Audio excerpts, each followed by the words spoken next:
cell phone pages off.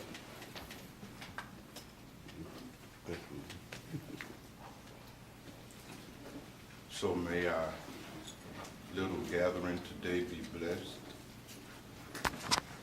that we all may gain right understanding and thus find inner peace in ourselves, peace in our relationships with others, and peace in this world in which we find ourselves. So Rani Kumari, you will review the first 10 verses for us, and then the floor will open for any questions that you may have not had a chance to ask on our last occasion. The first 10. The first 10.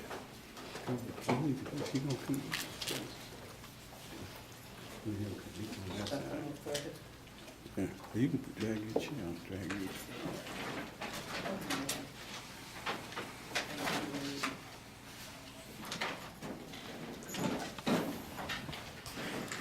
It starts off with King Janaka.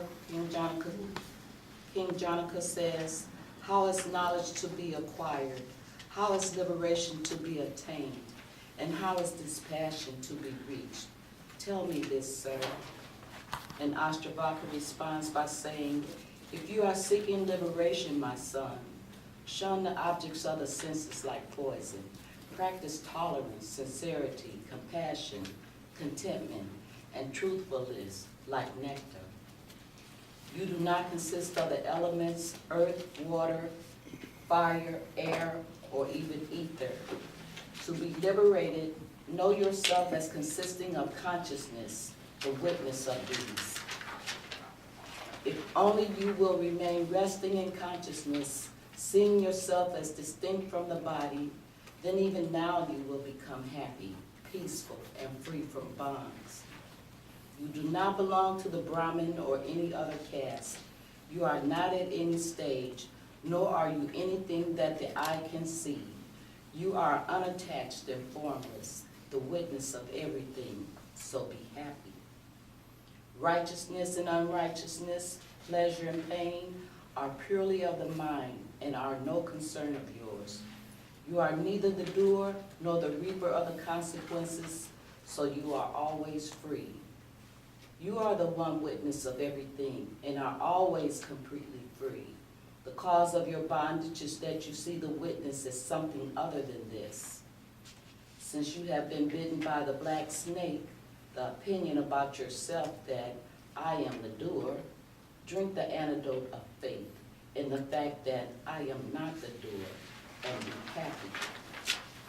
Burn down the force of ignorance with the fire of understanding, that I am the one pure awareness, and be happy and free from distress. That in which all this appears, imagine like the snake in a rope, that joy, supreme joy, and awareness is what you are, so be happy. If one thinks of oneself as free, one is free. And if one thinks of oneself as bound, one is bound. Here this saying is true. Thinking makes it so. Actually, that's verse 11. She got carried away. I'm sorry. That's all right. All right, Okay. thank you so much. So those were the first 10 verses that we discussed in brief last time we were together. And of course, when you're dealing with a topic as profound as the topic of this particular Gita, certainly there may be a need to help one another go as deep as possible into these things. Keep in mind that the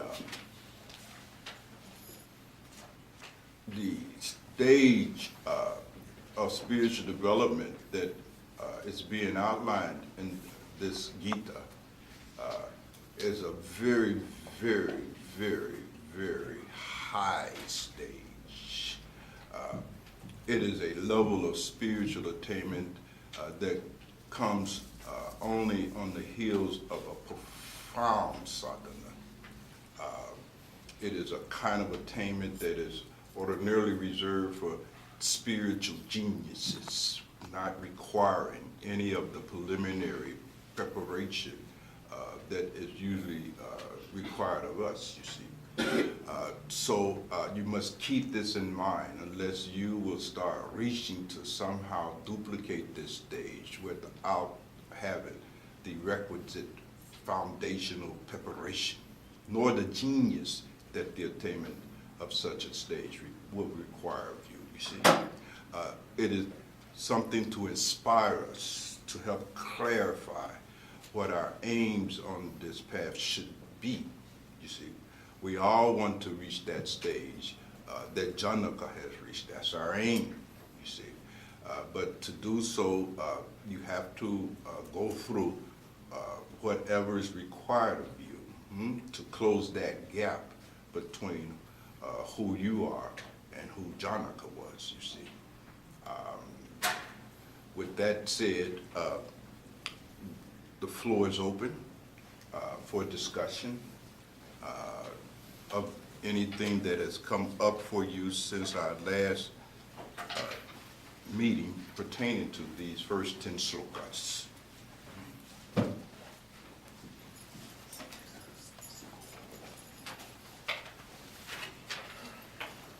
you could take a minute and review them and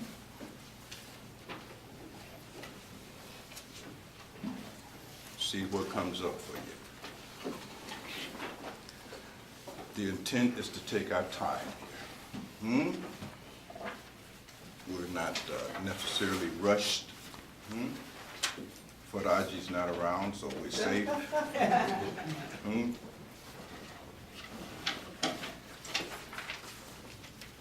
These kind of matters require great leisure. Yes, beloved. What you said addressed the question that I had about where Janaka was in his spiritual development as opposed to where I am in my spiritual development.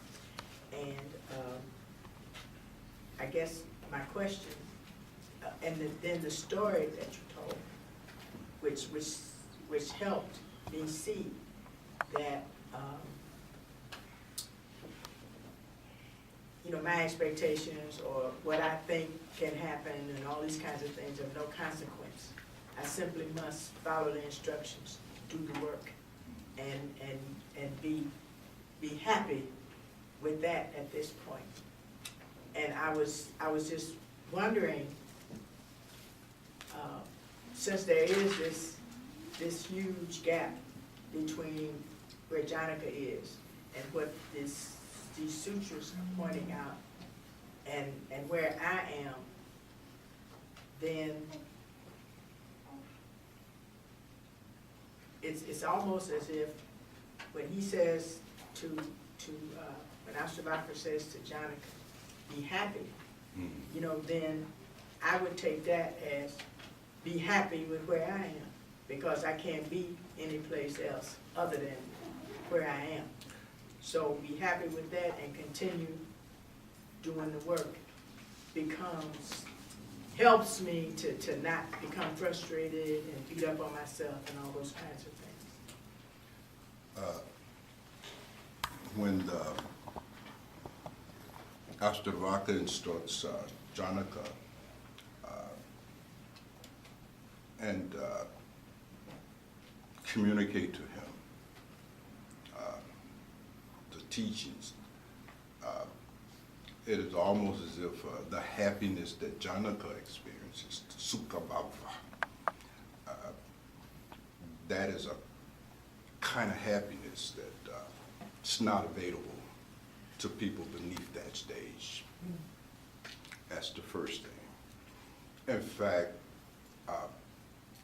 what we normally call happiness is really not the happiness and the bliss that one attains when one reaches that stage of development that Ashtavakra is talking about.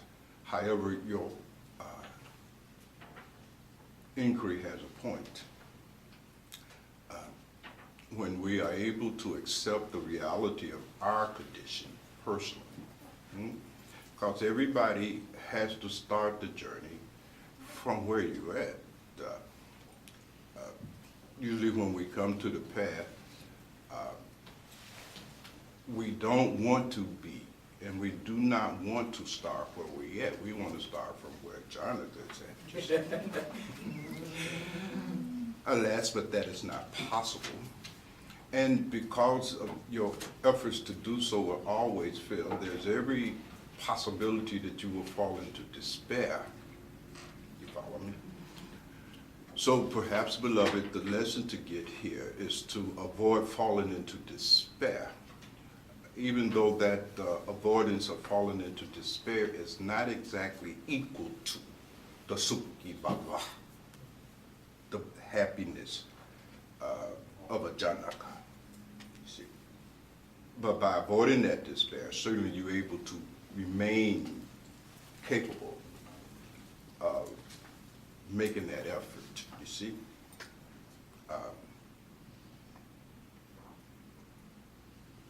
There are two aspects of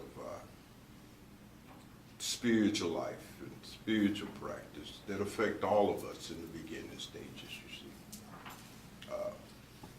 In the beginning, there's always this enthusiasm, you see, buoyancy, because we're driven in that moment. So all of us, when we first get initiated and hear about the Dhamma, we're full of all this enthusiasm and great expectations and so forth and so on.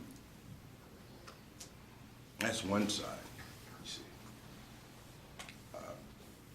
The other side is what happens when you realize all of those expectations are not going to be fulfilled according to your timeline, you see.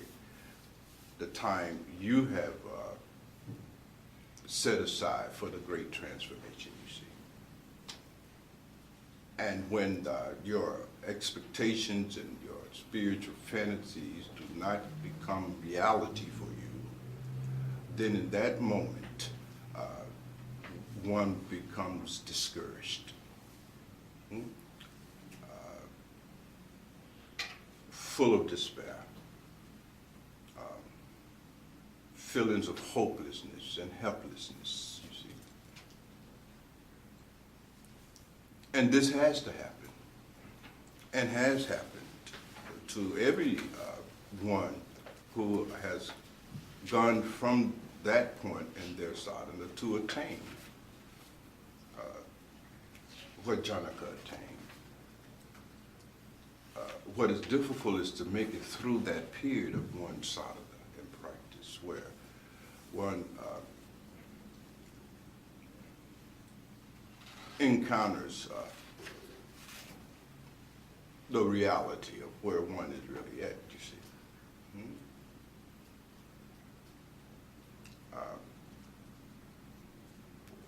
Out of our enthusiasm, our glee, our naivete,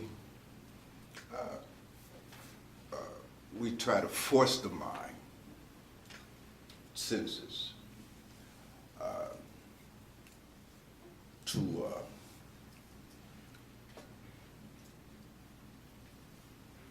fall into place and fall under our control, you see. We try to use force. And on the path, you see, and especially dealing with the mind, force don't work. Okay. And because the mind process is a part of the cosmic process, is therefore governed by the same cosmic laws. For every action, there's an equal and opposite reaction. So when you try to force the sadhana, You see, out of your gleefulness, your enthusiasm, your naivete, your ignorance, your false expectations, your self-delusion, so forth and so on. When you try to force the sadhana, the mind will have a very negative and opposite reaction, as it must have a negative and opposite reaction. Are you with me?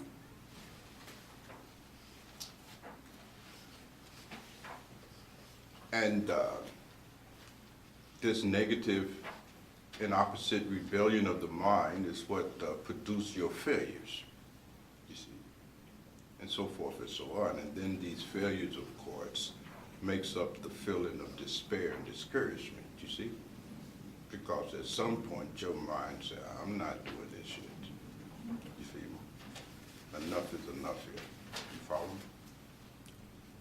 So all of us at some point in our practice of spiritual life in sadhana feel like quitting. Have you noticed? Have everybody had that experience? You feel like quitting. That's a sign that you have not been working with your mind appropriately. See? You've been trying to boss it. And the mind is like my granddaughter. She'll tell you, you're not the boss of me. The mind tells you that you're not the boss of me.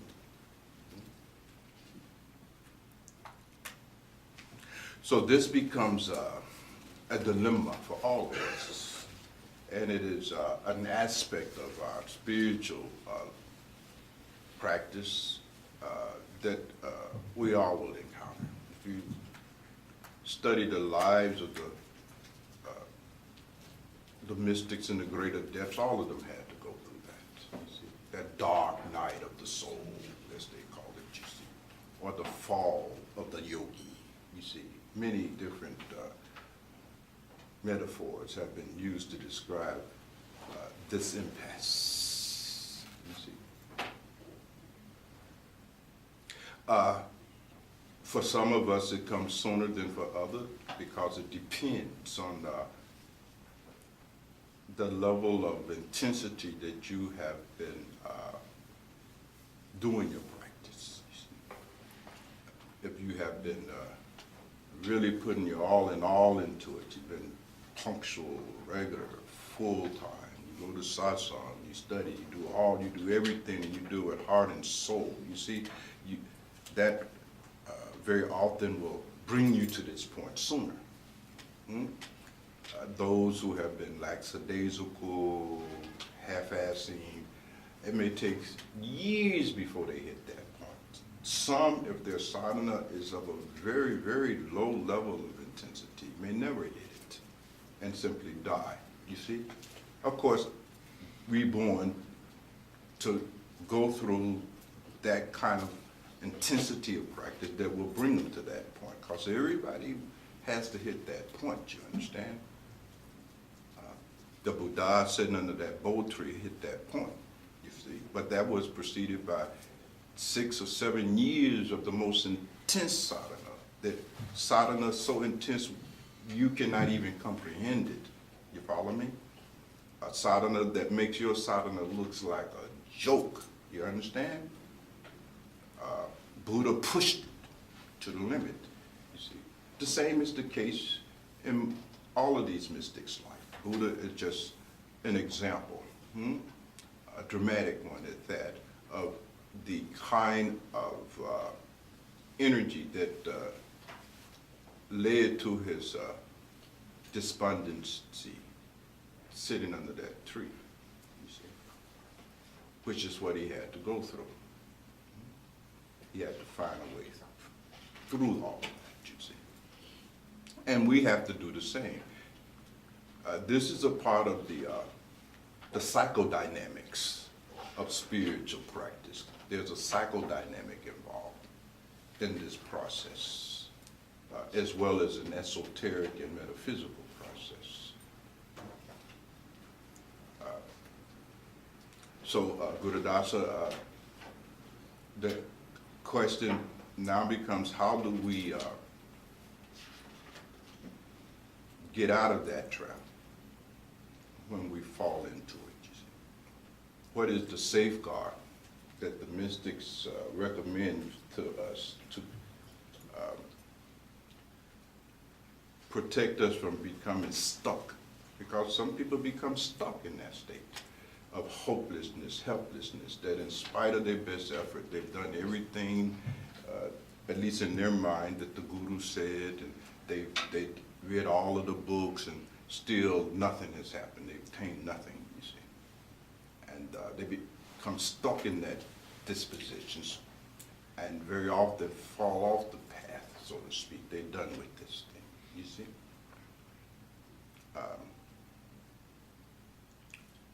And they enter into that psychological process that we call regression. You all are familiar with regression, you see.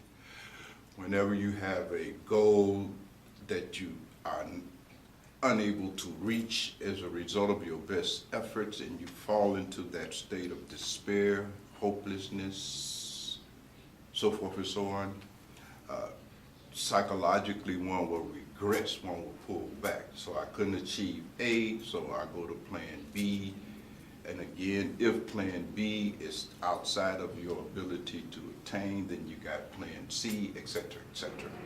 So ordinarily, when one falls into that condition, regression takes place, and one decides to leave the path and go back to my old way of life, you see. There's a regression there.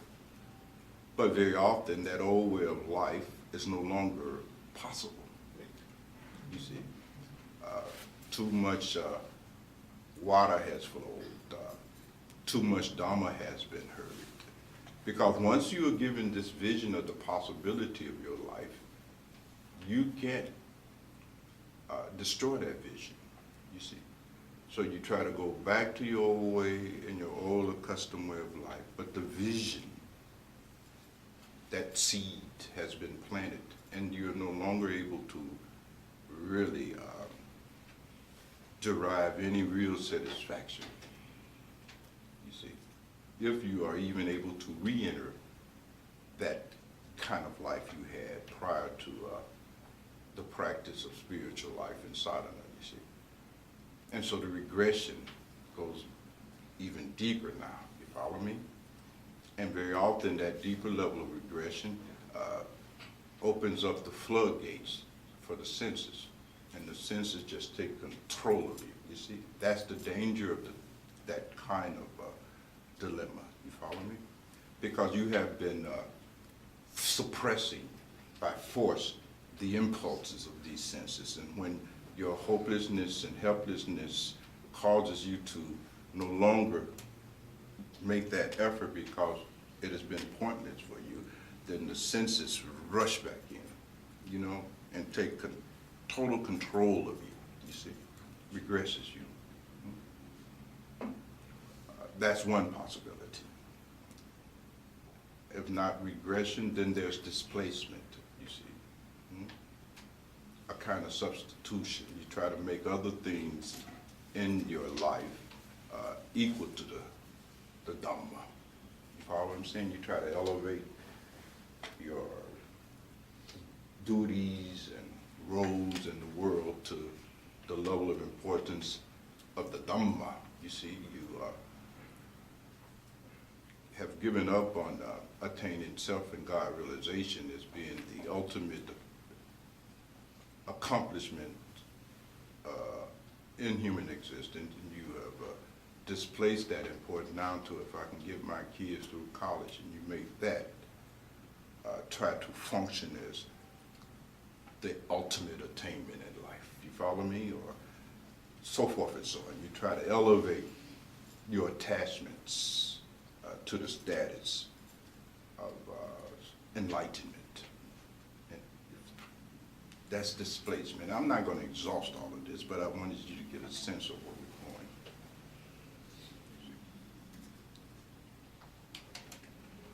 So the saints, mystics, give us some kind of instruction that serve as a vaccination, if you will, so that when we hit that point, we've been vaccinated and we'll have some kind of means of withstanding it. You see, it'll still happen, but it won't kill us. Are you with me? Without that vaccination, usually when you hit that point, it kills you, spiritually speaking. So it brings your efforts in sadhana to a screeching halt. And what is that vaccination? It's attitude. You see, the saying said that your attitude towards your sadhana must be a positive one. Your sadhana must not be looked upon as punishment.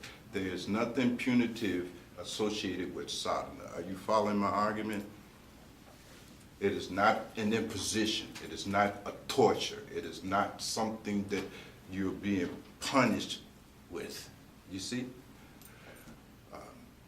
When we, out of our enthusiasm and so forth, out of our delusion, out of our ignorance, out of our avidya,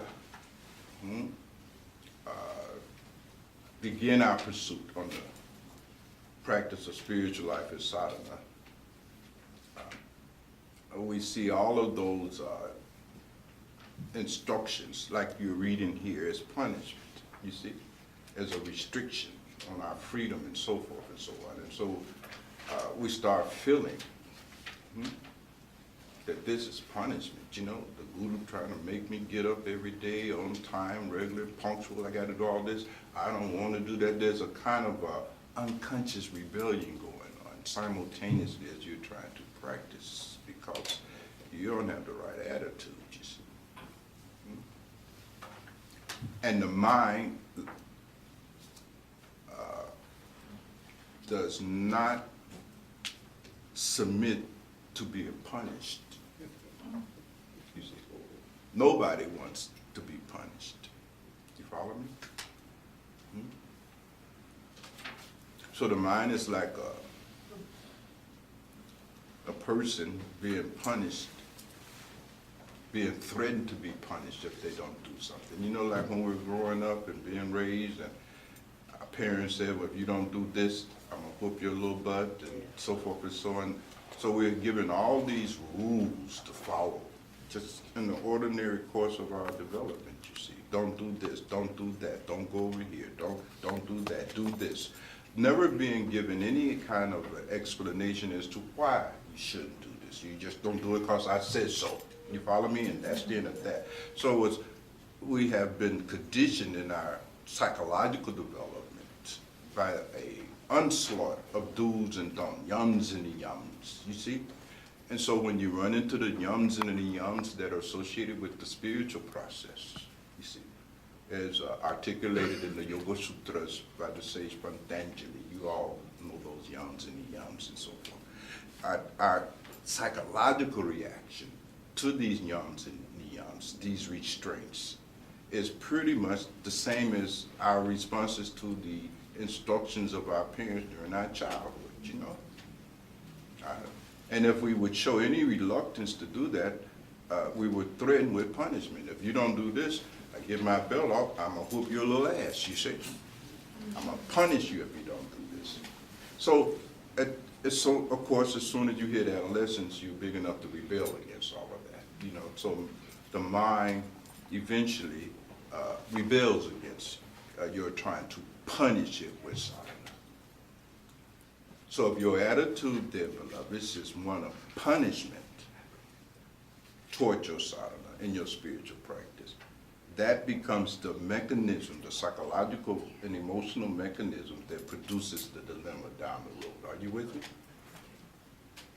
The sadhana must, from the outset, be understood to be something you want to do. It must be voluntary. The saints said, done with love and devotion. That's a language that simply means it's something you love doing. You follow me? It's something you want to do. You see the intrinsic value of it. It is not something you're doing just because Ashtavakra said it, or the guru said it, or this book said it. You follow me? That may have its place, but essentially your fundamental motivation is intrinsic because you see the value of it. It is something you love doing. something you want to do. You follow me? It's like we all probably saw some portions of the homegoing celebration of Whitney Houston over yesterday and so forth and so on. And Whitney Houston, like many singers, you know, they talked a lot about her love for the singing, love of music, you know. It's hard to imagine a person being good at something they don't love doing, don't you think? It's very hard to imagine an artist complaining about having to draw. Artists love drawing. You follow me? In the same way, devotees love sadhana. It's what you rather do. You follow me? So your attitude toward the practice has to be the right attitude. And then if that is the case, you see, you'll never get discouraged to the point, you see. Now the artists may get frustrated because they can't quite reproduce this image in their mind onto the canvas, but they're not going to stop trying. They're going to keep going. You see my point? They may tear up and throw away 1,000 sheets, but they're going to keep drawing. You see, the singer going to keep singing, the musician going to keep playing, you know, because they see the intrinsic and inherent value of what they're doing, you see. It has personal value, so to speak. So as long as your sadhana is bereft of personal value and you look upon it as an imposition, something that you simply must tolerate, like the rules and regulation of your mom and dad, you see, or the teacher in school somewhere.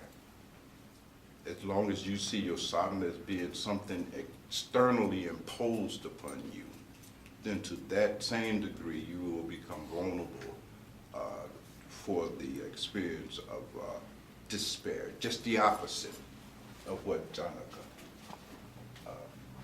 is experiencing. You know, you won't have any sukha bhava, you'll have dukkha bhava, just the opposite. You follow me? So, beloved, a long answer to your very simple but profound question is, in some sense, try to hold on to this sense of the inherent worth and value of your sadhana from a personal point of view. That's what you should cling to and keep on practicing. You see? In the tradition,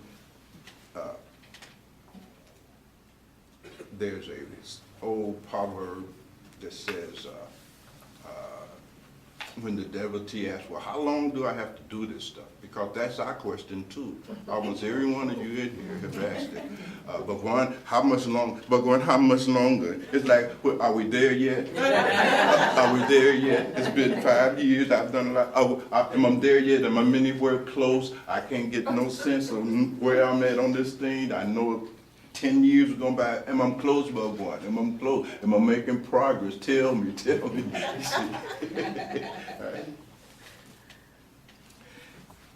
So there's always that question that we have right before we step fully into that dark night. It's how long I got to keep doing this here. So I'm tired. You know what I mean? This killing me. You see, this is just messing up everything. You know, I wouldn't even mind doing it. You see, if I could see some progress, but I'm not even seeing no progress. I've attained nothing. I'm frustrated. I'm angry. I'm ashamed. Confused. I got all these doubts. You see, how much longer, Bhagwan, before all of this is disappeared by the light of enlightenment? You see, how much longer must I practice? And the saints have responded to our question. They said, well, you practice until you attain or you die, whichever comes first. If you have the right attitude, that is your position. I practice until I attain this thing, or till I die, whichever comes first. That's right attitude. If you don't have that attitude, you're going to be trapped in a state of hopelessness, helplessness, confusion, despair, discouragement, loss of confidence, etc., etc. And you will fall into a regressive stage. Most of us in here have known people who've been on the path, if not this path, some other path. Even in the church, you can see this process playing itself out. And they hit that point, you see, and they leave the church, and they go back into the world, right?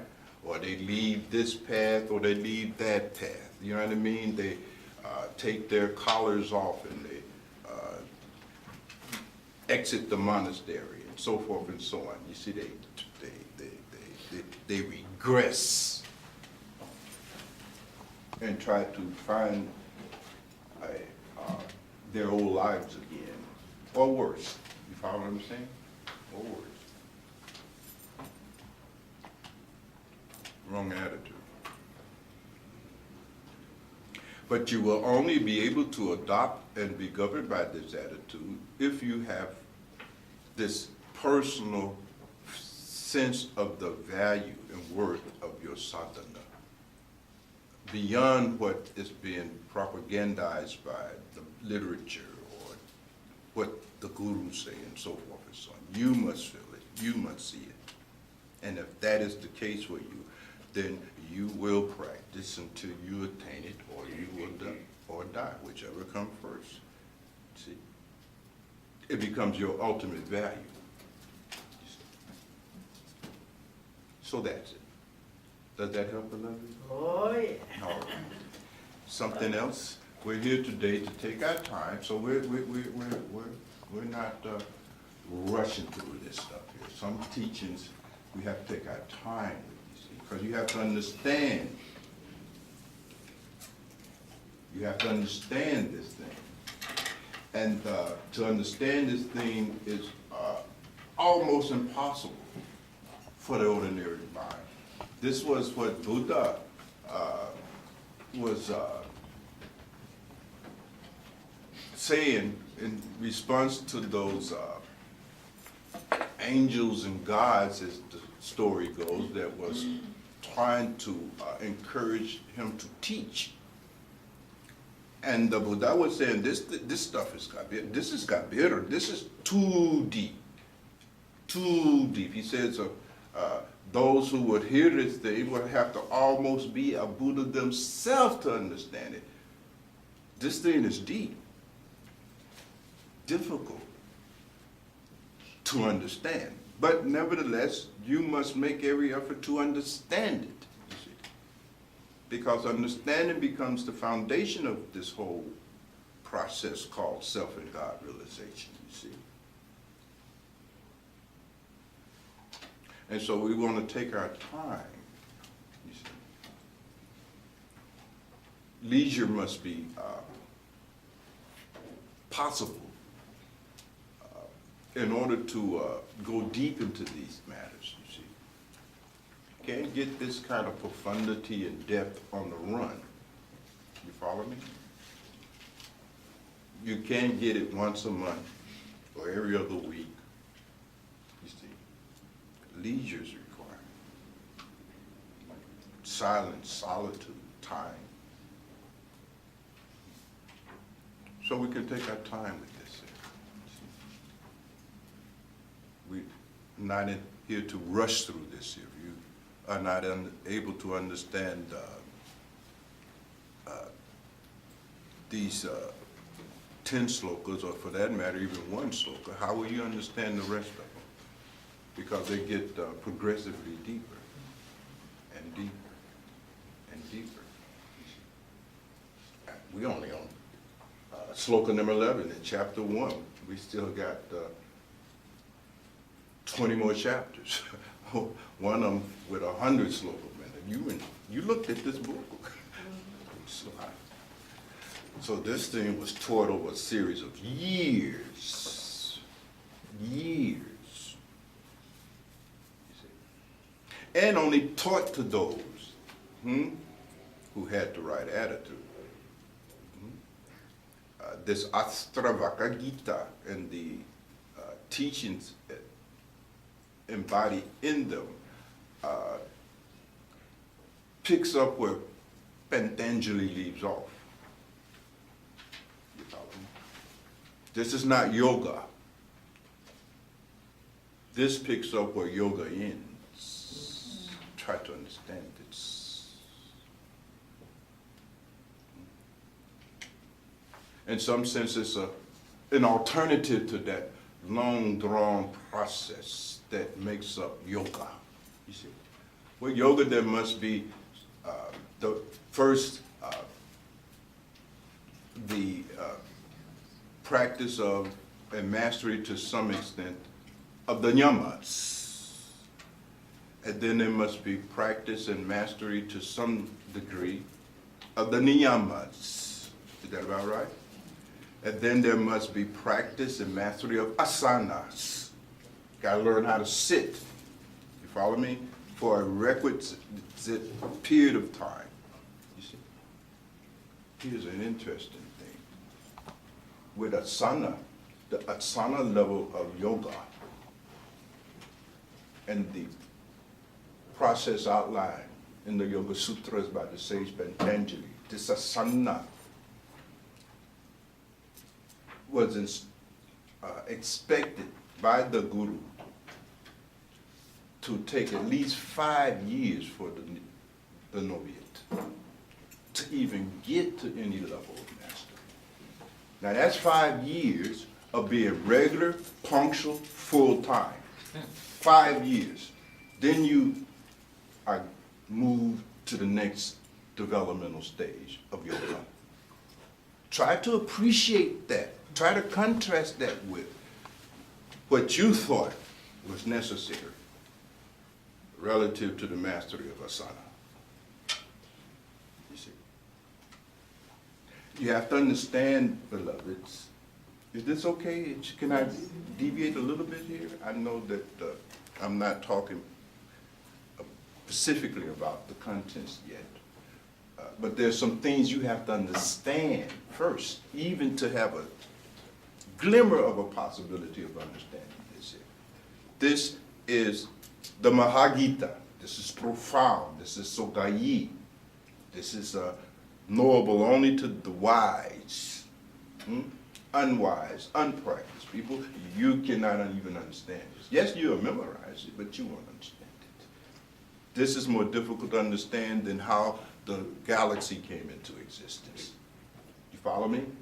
This is more difficult to understand than mitosis and osmosis. You see? It's more difficult to understand this than it is to understand how a child is born. You understand this? This is Sogayi, this is Gavira, this is T. So you need a little bit of background information.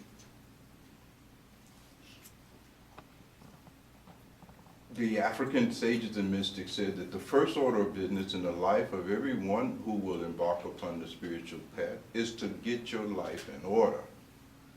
It's interesting. Ma'at fundamentally means order, harmony, balance, equilibrium.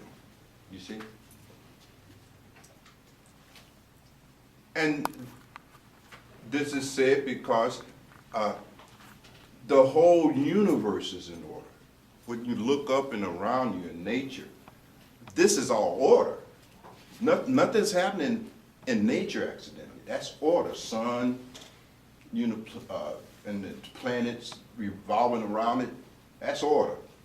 Ain't nobody out of order. The earth is not out of order. It ain't all up in the moon space. You understand what I'm saying? Right? It's in its place, in space, in time, and harmony, and order. They're not crashing into each other. Are you with me? Seasons are rotating. You follow what I'm saying? Birds are flying south. There's order. That's my art. You see? The opposite of my art is us. We're in chaos. Your life is a chaos. Your mind thinks about whatever it comes in it. It's just in chaos. You follow what I'm saying? There's no order in your life. There's no order in your thinking. There's no order in your emotions. And the first order of business is you got to get into my heart. You see? You got to start bringing order to your life. And it starts with these yums and the yums. That's why they start there. You see? At the level of conduct and behavior, you got to get some order in that area of your life. You see? So the Yama says you got to control these things. You see? The Niyama says, and you got to cultivate these things. And every tradition has their own way of articulating that, whether it's the Ten Commandments or the negative confessions that inform ancient Kemetic mysticism, whether it's the Katsampati of the Vedanta tradition, and so forth and so on. But every spiritual tradition starts with that. You got to get some order in your life. You follow me? So yums and the yums eventually leads to a higher stage of organizing your life in terms of time and space. This is really, really rather profound, because everything is happening in time and space. You gotta get your time and space in order and bring it out of isfet, chaos. Are you following my argument? Yeah. So that's why Asana says you set a time. That's your time. You hit that time, and you set that time, and you set in that place, because that brings order. You follow me? Because we are traditionally just accustomed and conditioned. We're just all over the place. You follow what I'm saying? I remember in the old days, the old folks would make you eat in the kitchen. You can't come up in the front room and eat shit. That ain't the right place to eat. You eat in the kitchen, right? Order, in terms of time and space, has to become a component in the process of yoga. Are you with me? Now, this is not yoga. I'm talking about yoga, meditation, sadhana. Okay? So there's asana, right? And again, you all are familiar with all of this stuff. My intent is not to re-educate you. You are already educated sufficiently, but simply to remind you of why these instructions are given by these superhuman beings that we call adepts and mystics and so forth. So there's a sana. You got to get order at that level. Then there's, from there, they talk about pranayama, the vital energies and so forth and so on. And then they go from pranayama, you see, to pratyahara, you see.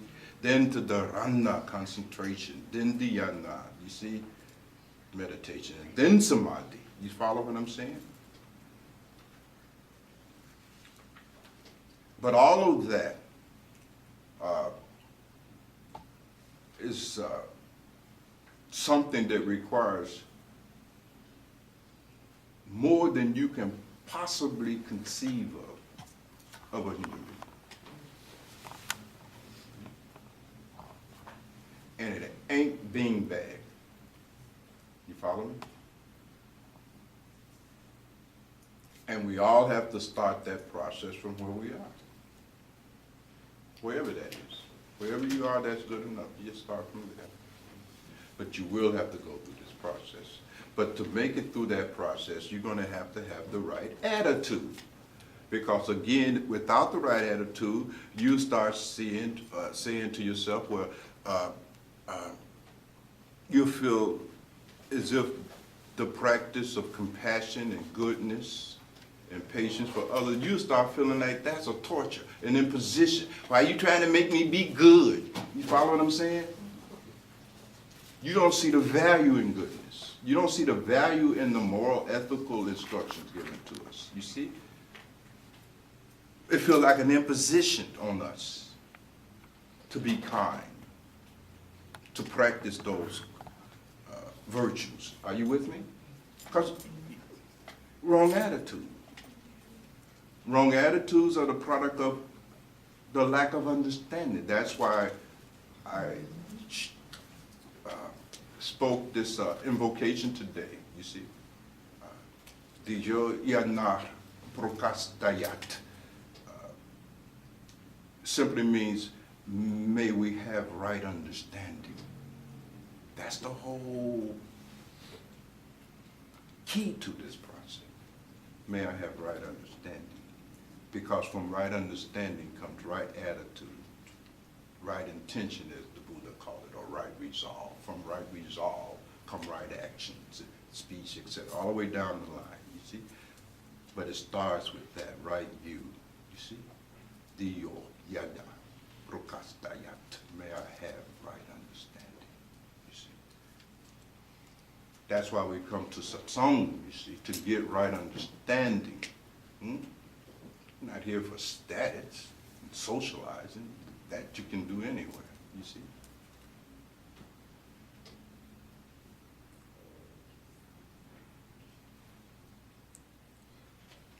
So the attitude toward every aspect of the stages of spiritual development is key to progress on this path. When it comes to pratyahara, shunning the senses, the objects of the senses. For us, that's like, oh man, this is torture. But not understanding, you see, that the satisfaction derived from shunning the objects of the senses is far greater joy than their indulgence.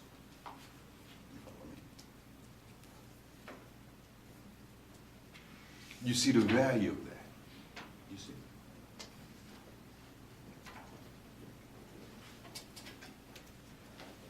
You see the value of such freedom. You follow me? It has a value to you. And so it don't feel like an imposition. You follow me? You see the value of sacrifice and so forth. So you all understand what I'm going to say. All right, something else to look into? Yes, beloved.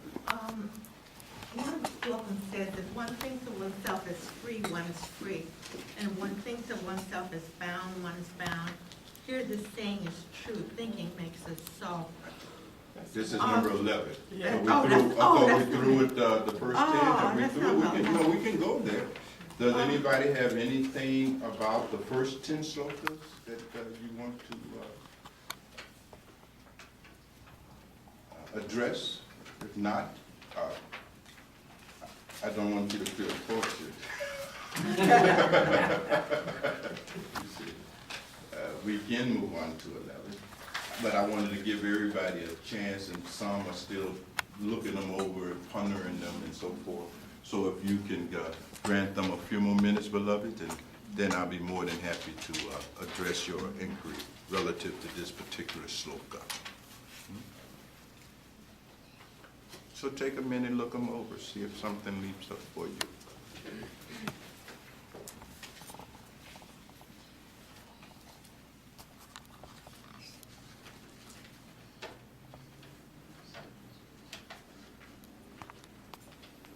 All of you got notes written all over the damn stuff, surely. I mean, every page you got filled up with this, note that, note highlighted, you know. But I don't want you to be disingenuous. Simply something that really requires further consideration. Buddha, you have another one? Did somebody? Go ahead. Well, I don't know if it but when you read sloka number 5, and what it said here, you do not belong to Brahmin or any other caste. But what you did was you expanded on that, and you expanded on it in such a way that I mean, I could see two things. I could see how my little understanding or lack of understanding cannot really grasp what is being said here. That was the first thing. And the second thing was that when you expanded on it, I got a chance to see what some other things that you've told us. That, when we cling to things like I'm a woman, or I'm black, or I'm a scholar, or I'm a this, or I'm a that, how all of those things help keep us, constricted and Bound. Yeah, bound. That ties in with Yeah. that particular sloka that Bhagwan simply addressed. Right. So would you guys would like to move on from here?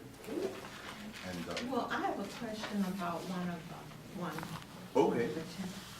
Since you have been bitten by the black snake, the opinion about yourself that I am the doer, drink the antidote of faith in the fact that I am not the doer and be happy. Is it possible to experience that I am not the doer in my present egoic condition, or is that possible only with enlightenment? What do you think? Every question that we ask, something deep down inside already knows the answer. What is the answer that comes up from I your think it's possible that I can intellectually know Right. this. But you see, beloved, one of the things about intellectual knowledge is that it's impotent. Any knowing that is not connected to your being is useless knowledge.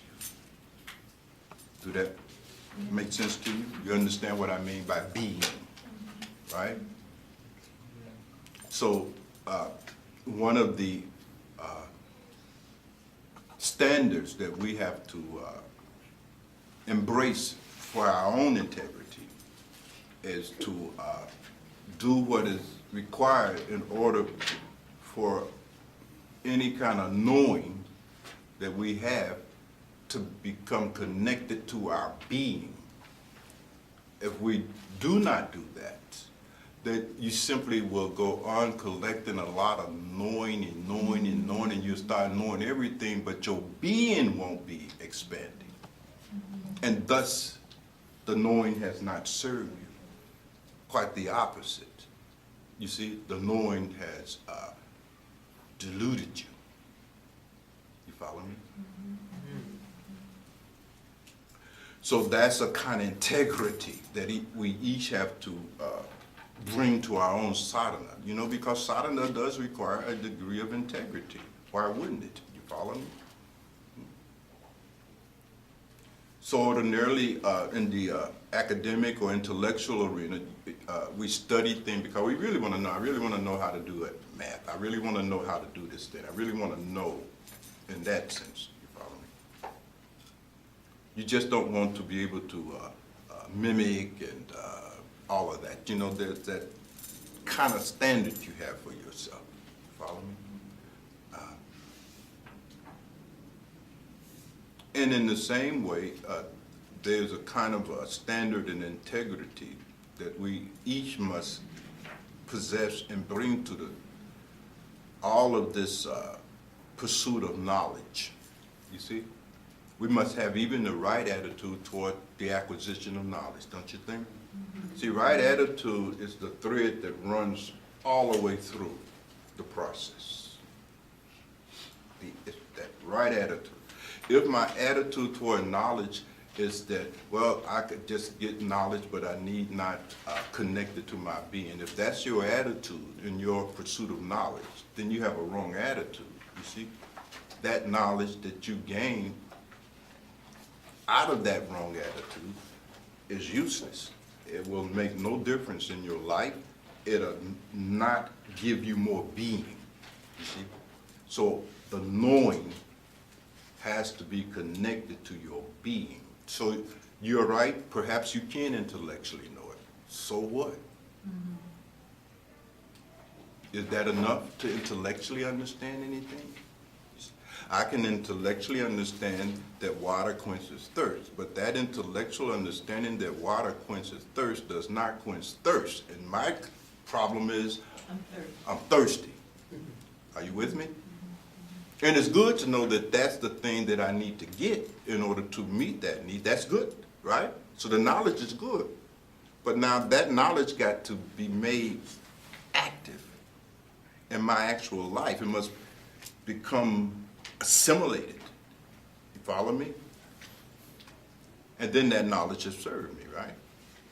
But if my attitude is that, well, knowledge is something separate and inherently worthwhile, independent of its connection to my being, if that's my attitude, I'll sit here satisfied that I intellectually understand water and thirst myself to death. So we have to be mindful of all of that. So yes, it's possible. In some sense, that's the ideal of sadhyaya. That's also a part of the process, isn't it? The acquisition of this knowing. So there's nothing wrong with that. But there must be something else connected with that pursuit of knowledge, which is connecting it to being. Knowing should be connected to your being. To connect knowing to your being, sadhana is required. Sadhana is required. Yes. Meditation is required. All of that, meditate, and all of the things that even precede meditation, the yums, all of it, you see, is required. You see. The meditation and so forth and so on is what connects knowing to being. There is no other way to connect knowing to being. You can't connect knowing to being. Care how many satsang you go to, kula meetings you have, books you read, personal conversation you engage in. None of that connects the knowing that arises under those circumstances to being. None of it. It's good though. There are excellent sources for the acquisition of knowing. But in and of themselves, they cannot connect it to being. That's meditation. That's yoga. Yoga means to unite. That's the literal meaning of the word, isn't it? Yoga is about uniting things. Are you with me? So without the yoga, without the sadhana, how will you unite your knowing to your being? Yoga is required. In our case. Here, yoga is not required. You follow me? Because this is beyond yoga. This is dhyana upaya, as the Kashmir Shaivites have called it, you see. Pure tinkering. Geniuses. You follow me? And it's good for us to review and become familiar with it because it gives us, hopefully, inspiration.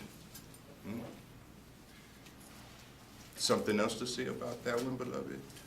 No. This, Yes, I'm beloved. wondering, okay, not being at the Ashtavakra Gita level, but having, like you say, basic other understanding, what came up for me was like connecting something like the dristis to this particular source. You know, the dristis helped me to have some grasp of what this sloka is saying. Again, the dristis, the form of knowing, must be connected to being. There's some things, beloved, you cannot understand except through participation. Like, there is a kind of knowing about water we can have. Its chemical makeup, molecular nature, blah, blah, blah, blah, its various states, from liquid to solids to gas. You can know a whole bunch of stuff about water intellectually, but you can't know how it tastes intellectually. You follow me? For that, you have to drink it. You have to become union with it. You have to do some yoga to know how it tastes. So, again, the dristis are excellent. That's excellent knowing. Obviously, that's why the mystic give us to it. But it must be connected now. You follow me? And if you can't connect your dristi to your being, how will you connect anything in the Ashtavakra Gita to your being? You see, it's about connecting your knowing to your being. Maharaji, all the saints said, it's a way of life. This is a way of life. This is a way of living. The path is a way of life. It's a way of living. It's not an academic process. It's not merely an intellectual process, although it may involve some of those components, but it's a way of life. It's a way of being. It's the way you become. I don't even like that word become. You follow what I'm saying? But language is such that I have to use some words. You follow? Yes, beloved. So when it says at the part where it says, you are not at any stage. What sloka is that? It's the same one we were going over with, you do not belong to the Brahmin. Okay, Number 5. number 5. Yes, beloved. On the part where it says you're not at any stage. Mm. Can you express that? When it says stage, because in most cultures, in most societies, there are stages of development, human development, you see. You obviously can appreciate the fact that one of the stages is our infanthood, then another stage is childhood, and so forth and so on, up to adulthood, old age, blah, blah, blah. Those are kind of stages that we just move through biologically, you see. Then there's other stages, and here in this particular sutra, what Ashtavakra is pointing out to Janaka is that don't become over-identified with the social stages, the psychosocial stages that we also go through. So in Hindu society, those stages are stages of brahmacharya when you're a student. You see, that's a stage when you're a student, you're learning, you're going to school and so forth. Then there's another stage when you become a household and you become married. Then there's another stage when the children become grown, you know what I mean? And then you take a lesser role. There's roles and stages that we all have as we go throughout. Like now, you're a mother, you see my point? That's a stage of life, you know, where you gotta take care of the children. But then another point comes where that even shifts a little bit, you see. When they start having children, you become a grandmother, okay? So that means you ain't got to change no more damn diapers. Run to the hospitals and so forth. You know, stages. So this is the purport behind this particular statement here, you see. You do not belong to the Brahmin or any other caste. You know, there was a caste system, you see. Brahms and Castricias and so forth. And we become identified with our roles, you see, in our stages in life. And what Ashtavakra is pointing out to Janaka in this particular sloka, you see, not tavam vipratiko varno, you see, you don't belong to any stage, you see, or any role. Because Janaka is a king, you see, that's a stage, right? So that you don't become identified with that. Now, this is a very interesting thing. We can take a leap from your question, Raghavati, into something utterly profound, but it will be at you all's own risk. So I would need each of you to sign a waiver and a disclaimer releasing me of any liability, okay? Because this may drive you crazy here. But while you have us at this point of opportunity, I think I'll take that leap, okay? Because this is very important, you know, because we're now talking about the identification with roles and stages that we go through and experience in life as being a source of bondage, you see? That we at some point must recognize that is not who and what we really are, you see? He goes on to say, you're not even anything you can see. This is Gavira. That particular statement strikes me as being even more, you see, even more of a mysterious statement than the other ones, you see. I can see, well, okay, I might not be anybody's boss or something like that. But you're saying, I'm not anything I see because I see this. You know? What is Ashtavakra talking about here? Hmm? So let's explore that a little bit, right? Okay. All right. Well, the key to understanding this is connected to understanding perception. You have to understand the phenomenology of perception. Okay? The phenomenology of perception. When we perceive a thing, you have to understand what is involved in perceiving anything. What is the physics of perception? You see?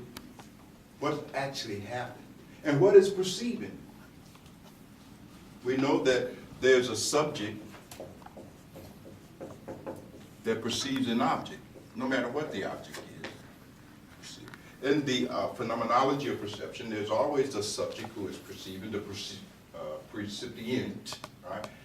And that which is being perceived. Is that about right? Yeah. Now,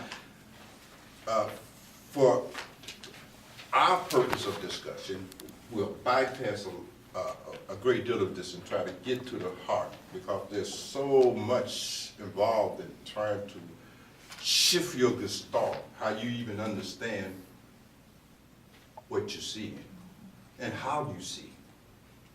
Now, we know that there's a kind of neurology and biology of how we see, right? Light falls on the object, that the light then travels to the retina, then it goes through the optic nerve back into the occipital lobes of the brain, blah, blah, blah. So we all familiar to some level with the biology of seeing, but I'm talking about something deeper than the biology and the neurology of seeing, you see? We're seeing, qua-seeing, perceiving.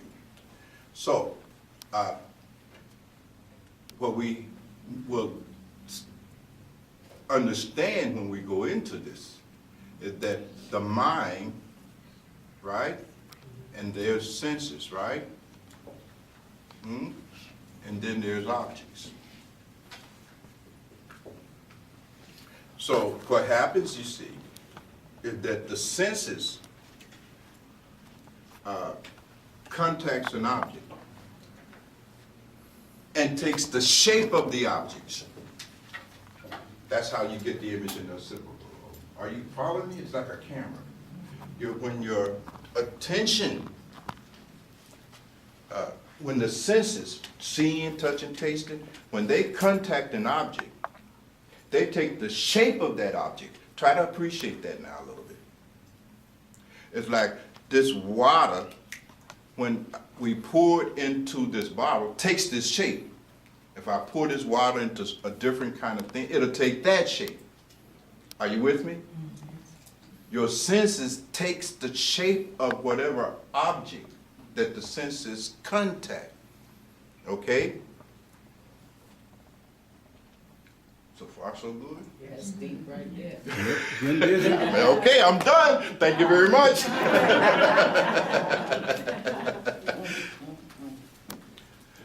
Now, when the senses make contact with the object, the senses take the shape of the object, fuses with it. And because the senses are rooted in the mind, right? The mind, by virtue of the senses becoming fused with the object, also become fused with the object. At all levels of the mind. Okay? So the mind has what we call emotions, right? And will. It's not just your mind, your sense of self becomes fused with that object. You follow me? These other levels of mind, the functions of mind, also become fused with it. So you got to see the phenomenology of identification with objects, how that all happens, because the saints mystically talk a lot about we become identified with objects, right? But you have to understand how that phenomenon is occurring. It's with the level of mind involved in this process. So again, to walk you through it slowly, senses contact the objects, right? Once the senses contact the object, they take the form of the object, and another way of understanding it is that the senses pull the mind into it, okay? Pulls the buddhi and all those other parts of the mind in the so-called self.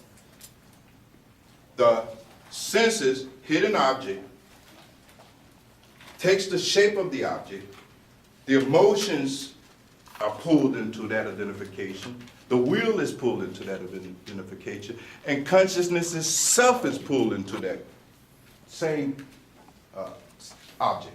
So much so that the consciousness starts feeling that the object is what? Me. Right. You lose your subjectivity. That's knowing. Now, a lot more can be said about that, okay? So when he says here that you're not anything you can see, that you are unattached and formless, you see. Asango ni narakro, you see. You are just a witness, you see. Vivaksaksi. He said, this is what has to be understood. You have to understand this process. You have to understand what happened in the first place to make you feel identified with this body. If you don't understand how you got identified with this body, how would you become disidentified with it? Because disidentification is simply a reversal of the process of identification. Are you with me? Are y'all with me? Yes. Okay. Yes, beloved. That was the question that I was going to ask this is relative to when you said that there's no substitute for uniting with that in order to have being. Right. In that sense, too, you see. Your condition has to be reversed at every aspect of your condition, especially your sense of selfhood. But Ragabhakti, let me come back to you. See, did I do any good here? Or have I only served to make matters worse? Because you was asking that question. You see, we could talk about how it is that Janaka was made to understand that he's not any caste and he's not in any stage, right? Yes, you answered it pretty good. Pretty Excellent. Beautifully. Nor are you anything that the eye can see. Someone did have it. Was that? Yes, Sadhanax. I want to ask that you take this deeper. Take you deeper. Yeah, well, Because you own the song. yeah. Huh? Actually, good. Actually, it's No, what? Because Take you you mentioned, higher. you mentioned the booty, and we know that the other three, the mind, the chitta, the yes, manas, yes, and the ahankara, yes. how would they factor into Just all that is included. all of it is Because included? when the mind go in, all of it go in. Okay, You see. Again,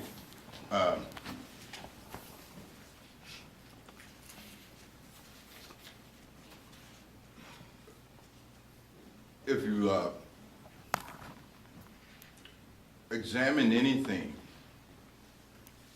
and everything according to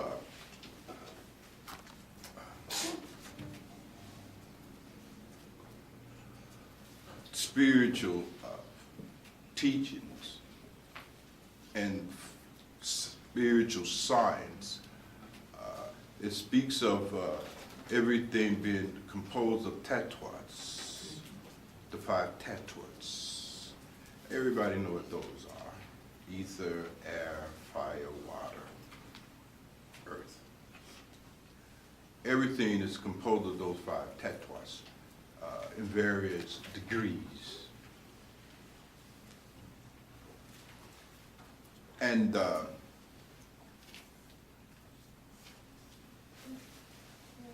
when you say, for instance, that I am this body, fundamentally, the presumption, or really the meaning, unbeknown to you, is that what you said, I am these 5 tattvas that makes up this object called the physical body. Is that about right? Hmm? Because you can see it. You do. The body itself is a sensual experience that you are having via the same 5 senses that you have the experience of that chair. Are you with me? It's not a jota difference, you see. The reason you feel I am the body is because your senses have seen it, and has dragged your emotions, your will, your whole mind and consciousness in it. And thus, the feeling of subjectivity that you had prior to that is lost. You follow what I'm saying? Prior to the contact of the senses with a sense object and the resultant absorption into that object, there is a sense of self and subjectivity. Prior, this sense of self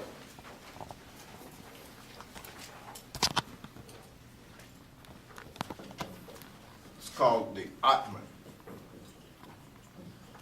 Just a pure sense of self, as it is. Only consciousness itself. Follow. They call Prana Aham. Pure experience of self, as being only consciousness. Indivisible. You follow me? So forth and so on. You all know the language for that. Okay. This Atman, you see, moves the mind, the full function mind, okay? It in some sense, when it contacts mind, and again, this is just arbitrary. Don't take this as being exactly how it works. This is just a poor attempt to give you some idea. You have to intuitively understand this, not intellectually. You can only intellectually understand things. You're not going to understand very much. This is an intuitive thing here that I'm trying to say to you. But certainly you can see how this Atman is what animates the mind, senses, objects, so forth and so on. So, but this is the pure experience of self. Right? But if once self makes contact with mind, once consciousness makes contact with mind, it gets absorbed. And it starts feeling this to what? That's what you feel you are too, isn't it? You feel you are the mind.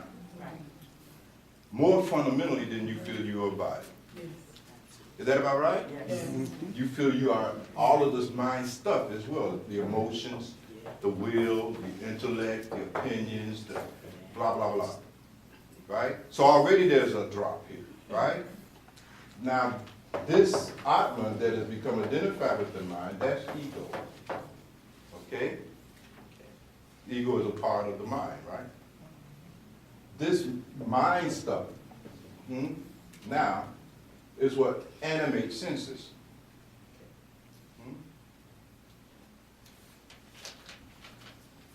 Are you with me so far? Yeah. Right? It actually generates senses. Because when this mind wants to make contact, it's got to use the senses. So when the senses now, when the mind makes contact with the senses, again, poor analogy here, but I'm hoping you intuitively follow me. Then that sense of I gets associated with the senses, the body. This is the body. Is that about right? Because the senses is connected for the sake of our discussion with the body, though we know there's sensitive perception outside of that. But in any case, the mind and the senses and body, they get fused. So then you start thinking you are this sensual body, right? Well, maybe I'll take the body out of here, because the body belongs down here. Okay. Let's just stick with a simple example. So the senses now make contact with the object, i.e. the body, right? And now it becomes fused. So all of this, now the Atman think it's the body. It has lost the experience. You have lost your soul. You have lost yourself. You lose your self-experience of being what you are. And you become, instead, convinced and identified that you are the object, i.e. the body. You see. Now it gets worse, you see. From here, you get just other objects, other than this body, now they're either mind. Yeah. You see my point? I mean, this goes on and on and on. You follow me? This I, me, mine.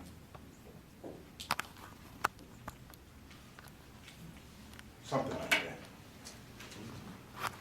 So, Let me see if he wants to make clarification on any of that. Again,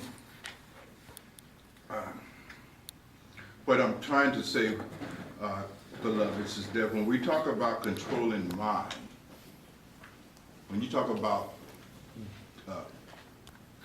pratyahara, the withdrawal of senses from contact with the objects of the senses and so forth, when you talk about Dhamma, you see, Virajya, we're talking about a reversing of this process.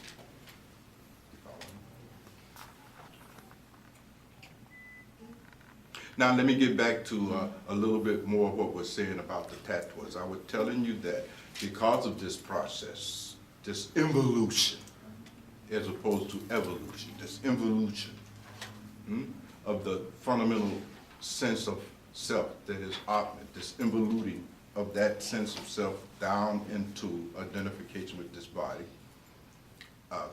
I was telling you that this body itself is just tattvas, you see? It's just all objects at this level of creation. It's just the 5 tattvas. That's 5 tattvas in a different combination. Are you with me? Mm-hmm. So the tattvas that make up that nam-rupa, as we call it, that form name, you see? We'll get to something else to be said about these things here later. But the 5 tattvas that make up that form sitting there, that I'm calling a chair, we all agree that it's a chair. And the 5 tattvas that make up this body are not different. They're the same tattvas, right? So why are you feeling that this particular configuration of tattvas is me and not that one? And that is. That's my question. Right. You see. So when you say that I am the body, you're just saying I'm some kind of tattwa combination that is different from anything else. But the reality that anything else is the same tattvas that you identify with. It is Maya. Okay, stay with me. Stay with me.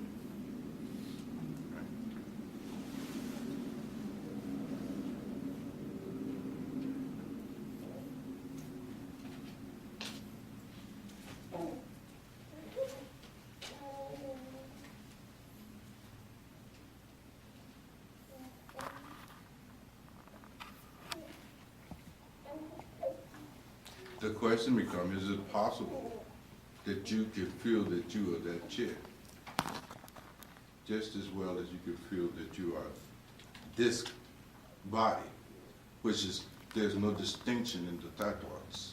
There's no distinction in their ontology, what they really are. Are you with me?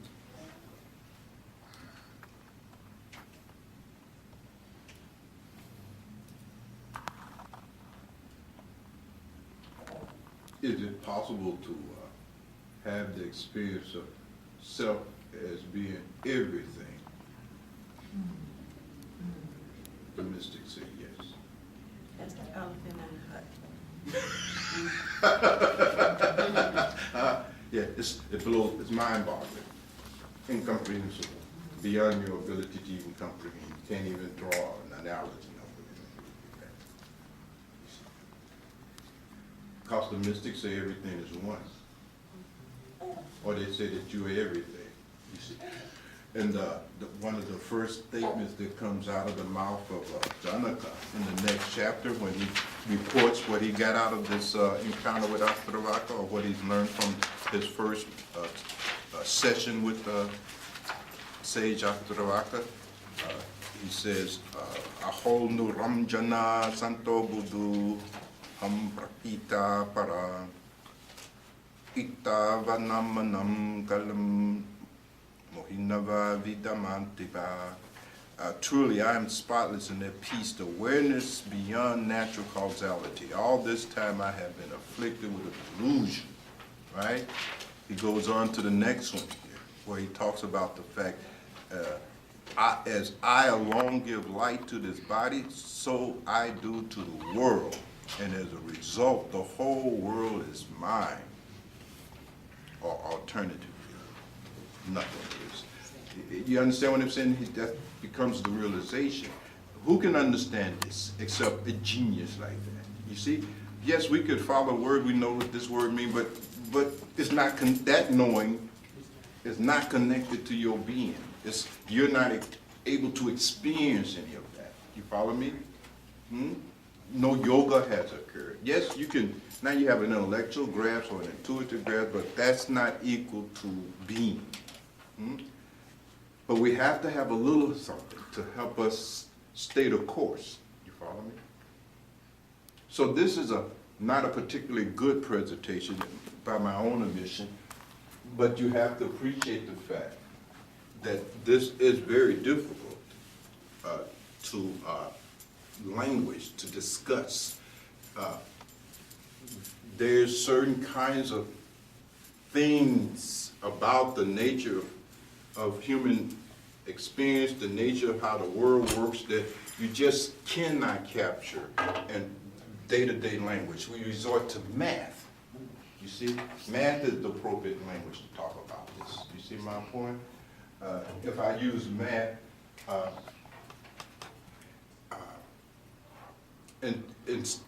instead of language when we talk about yoga and so forth and so on, if I use math, I would use something like Rome equal MC squared. That's the whole teaching of yoga. You see? But who would understand that? You follow? But that's a much more accurate statement. Is that the same as unmanifested and manifested? It's more than that. You see, it is a mathematical description of the true nature of everything. That statement also contains the theory of tattvas. You see my point? All of it. But it says more. It has teachings on time, space, causality, gunas, the modifications of the gunas, you see? Philosophy is buried in there, religion is, I mean, it's a complete statement. But it makes no sense from us. So we have to struggle with these petty words, these petty analogies, as best we can. You follow me? To get some sense of what these great mystics are talking about. But even more eloquent than something like a mathematical formula, there's just silence. The highest teachings are always given in silence, you know, via a process of osmosis. The Upanishads, you see, a body of knowledge that arose from this deep process where we will simply go to that adept, sit down, you know what I mean? At that adept feast, be in that adept company, satsang, you see? And then the process happens, you see? Mysterious. That's why I say this is mysterious, this is incomprehensible. Who can explain this thing? You follow me? It's like when we ask, well, how does that happen? Well, it's like asking the same complex question as how the universe came into existence. You know, that question of how does an ordinary person like us get transformed by the company of these superhuman beings is like asking that question of how this universe came into being. You see, how did the electromagnetic force come into being? How did nuclear and strong forces come into being? How did weather come into being? From where did time come? From where did space? You see, your mind can't comprehend that. You see, it's incomprehensible to you, beyond your ability to comprehend. How can a finite intellect comprehend infinite wisdom? That's not going to happen. Not going to happen. You see? But we would try to, with our whole lifetime, struggling to try to grasp intellectually that which has even created your intellect in the first place. Our intellect grasps that which created intellect in the first place. That's not going to happen. Hence faith, trust, those have been some of the other components of sadhana. Because the mystics know that there's only so much your little intellect can grasp. It's going to reach a point where it hits a wall. And you won't be able to move further unless you got this thing called shraddha, faith, trust. Then we can go further. You see? But you can't go very far into this process just relying upon your intellect, because your intellect is limited. It can't know. You see? You can't. You don't know what you are. You don't know what that is. You really don't even know what that is. We simply, by virtue of convention, is calling it a chair. It's not even a chair. It's just a group of wood. That's just wood. But we don't see just wood. We see a chair, a concept. Are you with me? Mm-hmm. And then we'll judge it. Good, bad, blah, blah, blah. You see? The noumena, what it actually is not even perceivable by your senses. So when I say wood, it is something more fundamentally than wood. What underlies the reality of that thing sitting there that we call a chair is completely unperceivable via your senses. You can't even see what it is. You follow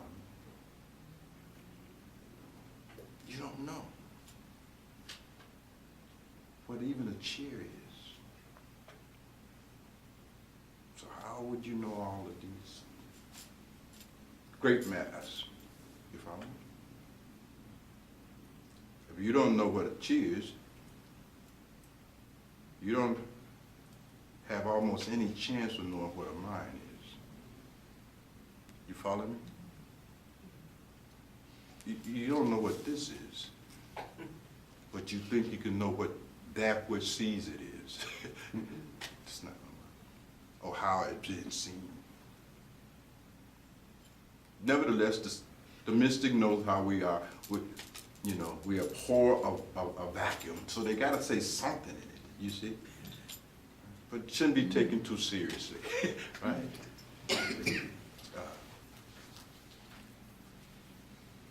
Hopefully, Raga Bhakti has not led us all into even more confusion here, huh? With pointing out this concern about that particular sutra. Sadhandasi, does that help you a little bit even, or only make matter that much more worse for you? Well, with me, I wasn't necessarily asking for more explanation, but rather more exposure. Exposure in the sense of? Like you said, I guess to take me higher. Yeah, And higher. even looking at that, that makes sense to me. And the way to do that is to reverse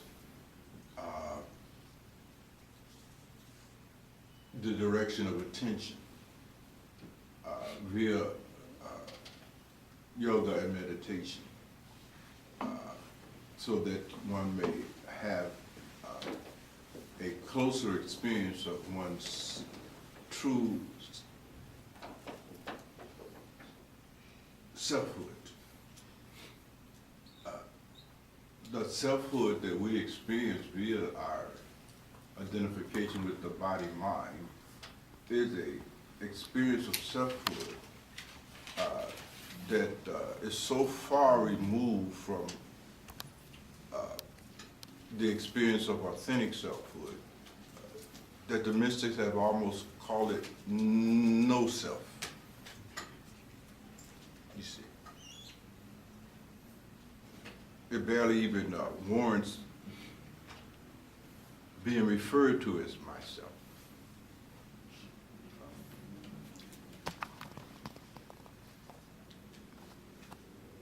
At the most, and being very generous at that, the mystics have referred to that as your lower self. That sense of selfhood that is arising on the basis of the identification of Atman, mind, senses, etc., with body. That's the lower self. That's where we're at. That's where it starts, don't you think? And even this lower selfhood experience will vary from person to person to person, you see? Based on karma and a lot of other things. But for the sake of general discussion, we can talk about that, because again, that pertains a little bit to this thing here. You follow me? Okay, now you got me just all wrapped around yourself. Okay. I initially thought that when he was talking about you do not belong to the Brahmin or any other caste, you are not at any stage, blah, blah, blah, blah, blah. And he's talking about this higher, the witnessing self, the thing that is witnessing all of this. Yeah. And that, another stage of selfhood. And that's the deeper level. okay, that's what I'm Yeah. understanding Yeah, now. that's the deeper level. We talked first about it at a lower level. Now what I'm saying, It's if even you're ready, we can even interpret this at an even deeper sense. And perhaps coming even closer to what Yes. is going on here. You see. Would you like to do that? Yes. Yes.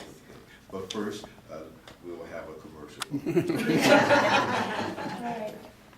In this last one where he says, and this is a question regarding this self that you're talking, this reversal where he Which says, number is that, Beloved? The last one? yeah, it says, just as one and the same all-pervading space exists within and without a jar, so the eternal, everlasting God exists in the totality of all things. So when you say, Is this in, Which one? Where is that? you in chapter 2? You got chapter. Where are you? The last one you said? The last one's number 10. That is, which all, No, she's on number 20. She's in the 20th verse Oh. of chapter 1.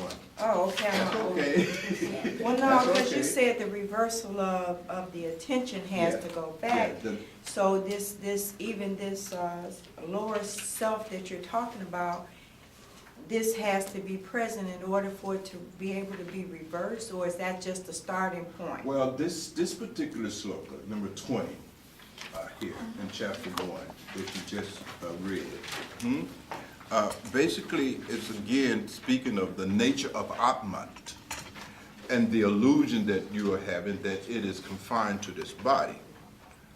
What Ashtavakra and all of the saints point out, beloved, is that this Atman, this pure consciousness itself, is not confined to this body.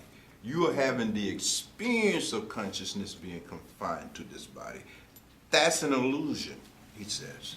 And you have to see it as being that and realize as a result that this consciousness is all pervasive.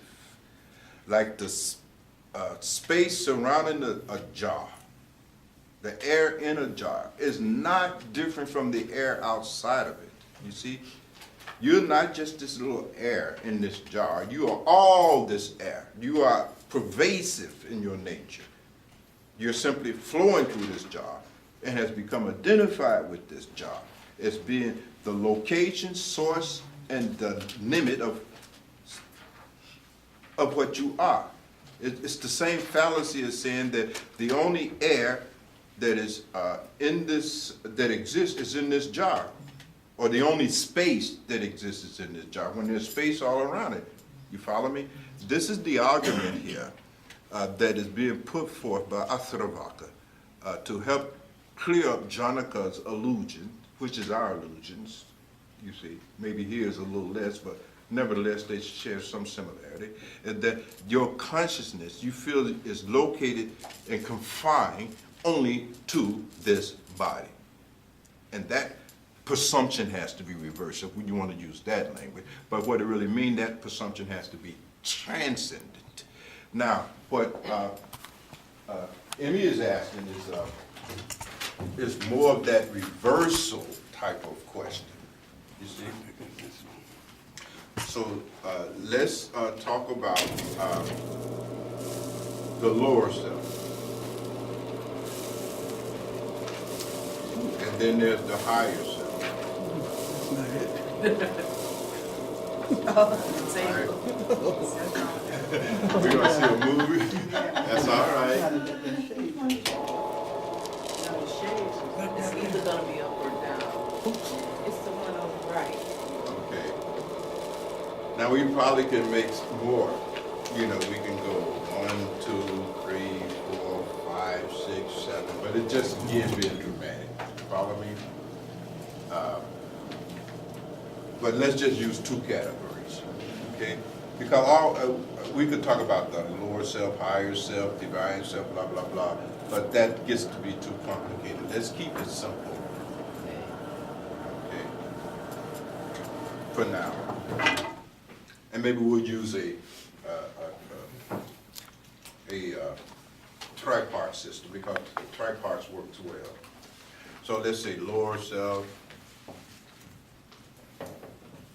higher self, transcendental self.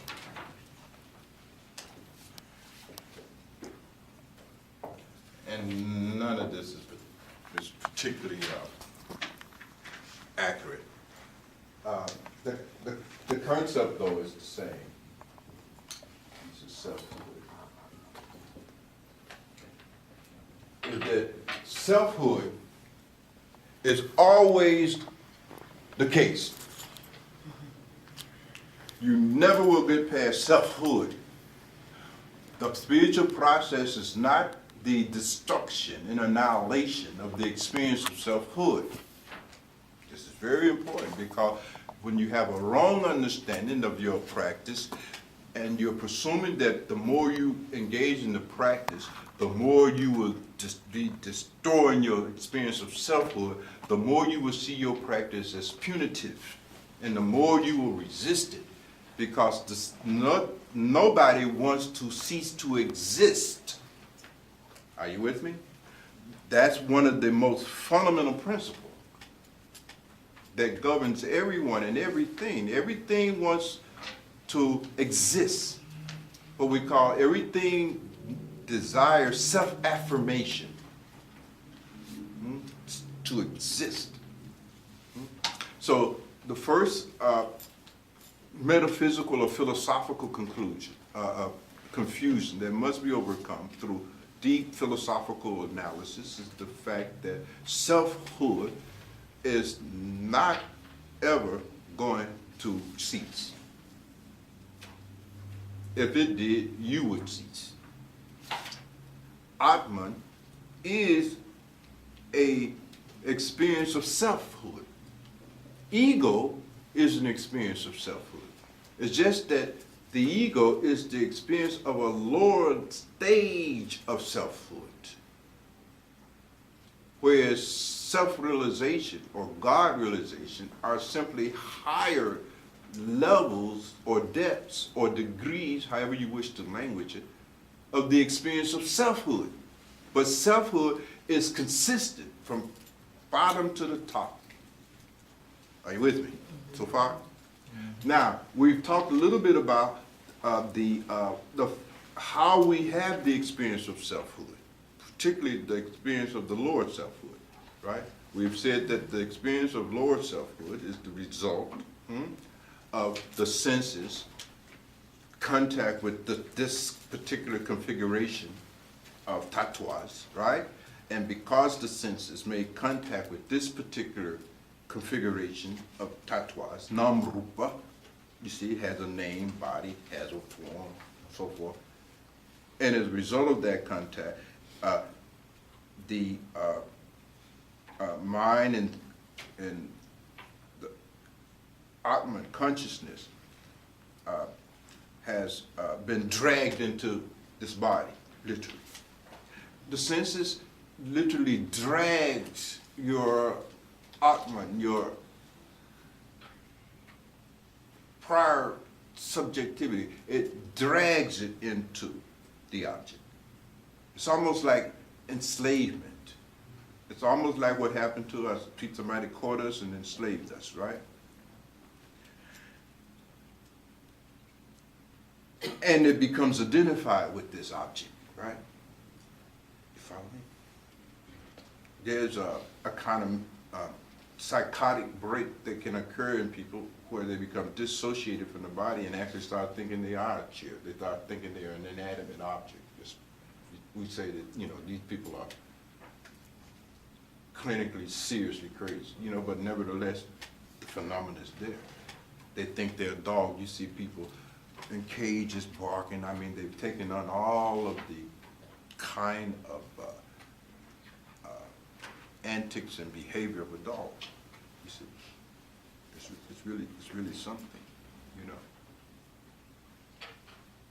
The mind can take on identification with anything that the mind becomes absorbed in.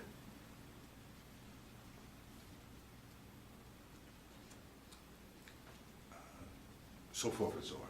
So, this, and maybe if I say Atman, then maybe that's too strong of a word. But you certainly can appreciate if I use the word attention, right? You can see how senses making contact with an object and how, as a result of that, attention is pulled all the way into it and become identified with it. And remember, not just intellectually identified with it, but become emotionally identified with it, you see?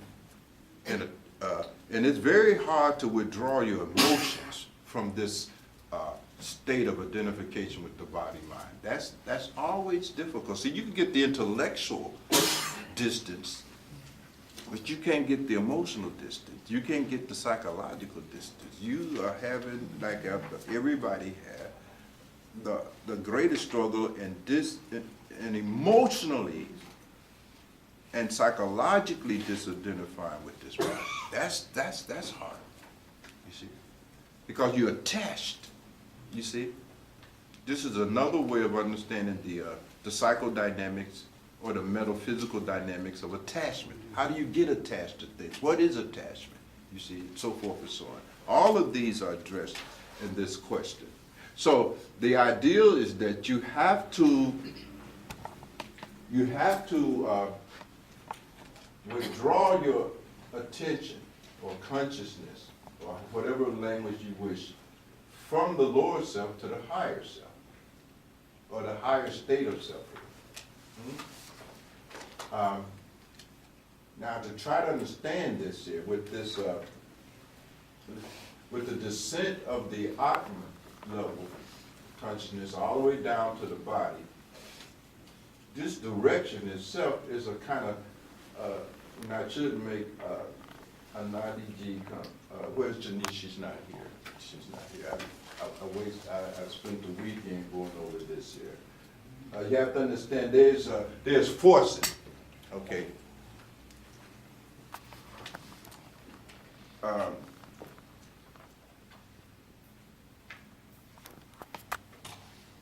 Operating here, two of which I like to bring to your attention. The first one is what they call centrifugal force. And then there's centripetal forces. Let's, for practical purposes of this discussion, let's consider ego as the centrifugal flow of the experience of self outward to an object. When my ego or my sense of self via attention flows outwardly to an object and thus becomes absorbed and trapped in that object, right? It's a process that is more like a force than a process like in math. It's a force, centrifugal. You know, like in a whirlpool, there's an eye in that whirlpool, right? Yeah. And anything comes in it, that's it. Okay? It pulls you down. The mystics talk about how the senses pull you, it pulls attention. You hear this kind of language. What they're really talking about is centrifugal force of the ego pulls you out. The fall of Adam, he was thrown out. You see, that kind of thing. Follow me intuitively at least. So our attention is being pulled out through centrifugal forces into the identification with the objects of the senses. The spiritual process is the reversal of this centrifugal flow to a centripetal flow. It's to reverse the direction of the flow of attention, the flow of mind. Who's read a little bit about, you all read some of the Yoga Sutras of Patanjali. And in the Yoga Sutras of Patanjali, he defines yoga fundamentally as what he called, how did he put it? Yoga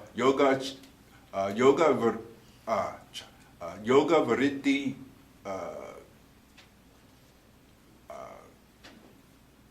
Naroda. Yoga Vritti Chitta Naroda. Yoga is this reorganizing of the flow of mind. Basically, it's the redirecting of the flow of mind. You see, Naroda is stopping the outward flow of mind and reversing it. Calming the mind might even be a term, so forth and so on. So this process then is when you start reversing the flow of your attention, you start recovering higher and higher experience of your selfhood. You could begin to understand that. If I start reversing the process of identification with this body, right, overcoming the gravitational force that holds me in this state of identification with the body, as I'm able to withdraw that, reverse that, my experience of self becomes expanded. We may call it the expansion of consciousness. There's all kind of language. But the point I'm making is that you are able to experience more being. You are able to have a higher experience of self as you are able to reverse this flow of identification with that which is less than the higher self. And if I haven't confused you by now, don't worry, you will be before we leave today. But try to understand what I am at least making an attempt, however poorly, to communicate to you about the essential aspect of sadhana and meditation and all matters pertaining to yoga. It is always about the reversal of the process by which you have become identified with this body.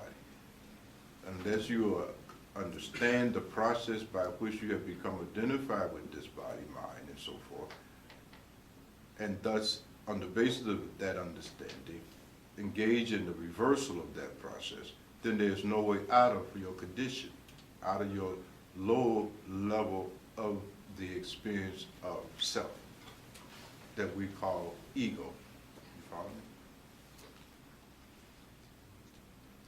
We were talking earlier about the starting points of yoga, according to the sage Patanjali, begins with yams and niyamas. With the African mystics, it begins with the practice of ma'at, you see, and so forth. Because those are designed to loosen up your identification with this level by the practice of selflessness. You see, it doesn't mean that you don't have no self. Selflessness is the result of your being limited to this level. If you could get back here, there'll be no selflessness.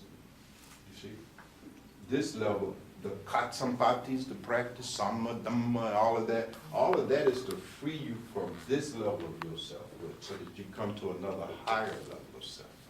That's all that's about. You follow me? It's always about moving to higher levels of the experience of your selfhood. Now, what makes you selfish in the lower stages, because your identification is just with this particular bundle of tattoos and nothing else. So it's just this bundle of tattoos against all these other bundles of tattoos. You see my point? And then you got to figure out how to perpetuate, maintain, and sustain this existence, self-affirmation. You follow me? This shows up in the form of your likes, your dislikes, you see, so forth and so on. All that is about self-affirmation, how to keep this thing going. You follow me? And it makes you selfish. Everything you do on the basis of your identification with the body, mind, configuration of tattoos will be selfish by definition. There is no other possibility for you. Everything you do is purpose for your own self-affirmation. It's all it's capable of. You follow me? For anything more than that, you have to operate from a higher level of self. You can't have these kind of virtues at a lower level of self. They are antithetical to that very level. You see, what they call it in biology, the law of survival, survival of the fittest, all of that is what governs our psychologies, based on the identification with this lowest level of self. So what has to happen now via this practice is that you have to start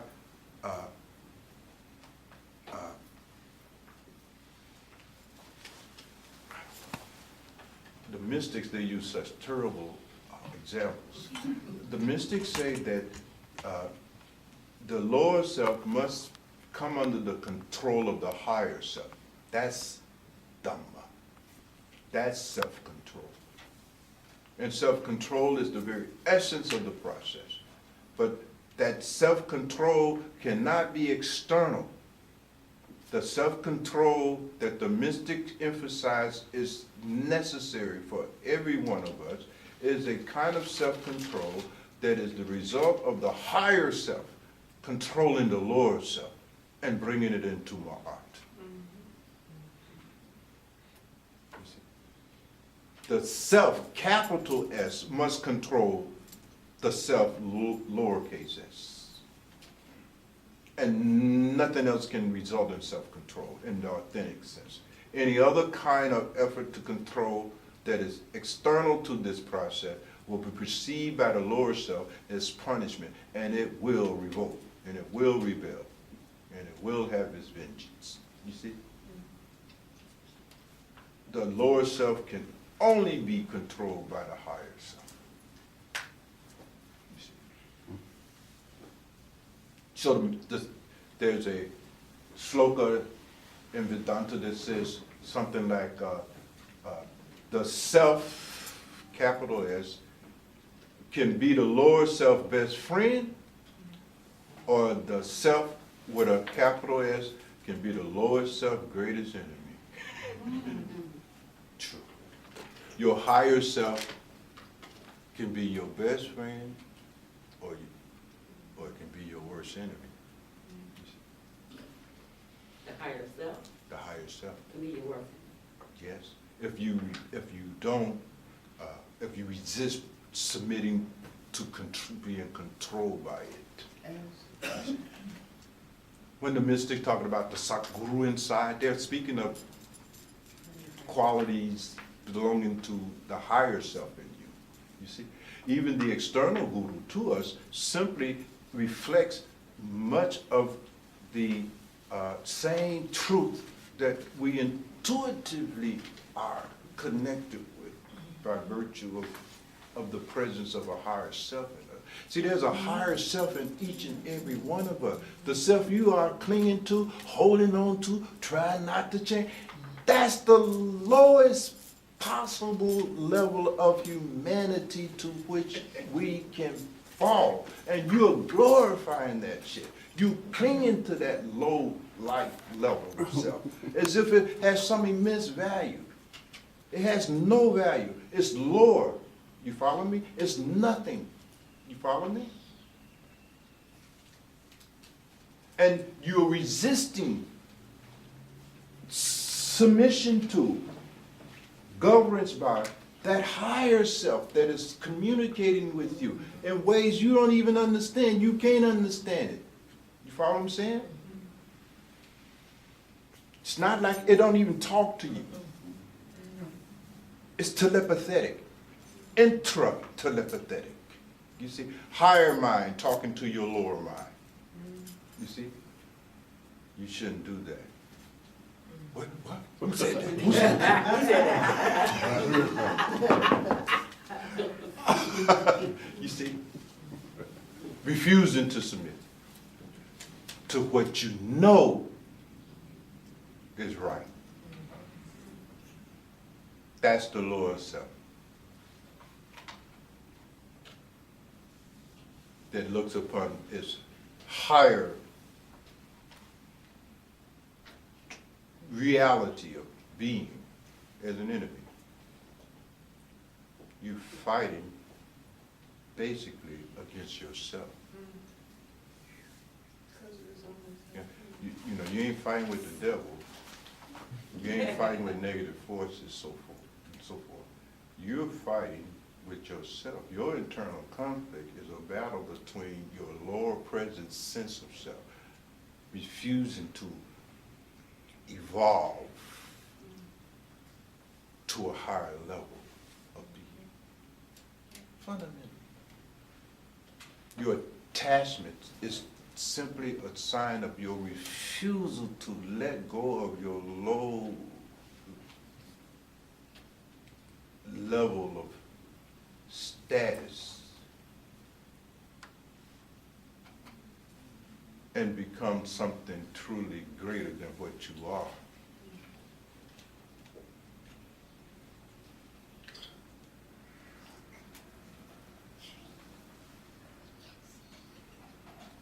So the saints then come and give us instruction, practices, help in order to break down this resistance to the Sadguru that is your own higher self.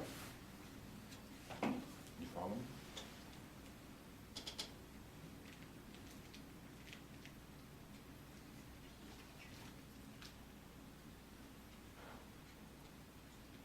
Bhakti Yoga is one of the processes by which we begin to submit to this higher force of, and the level of selfhood in us.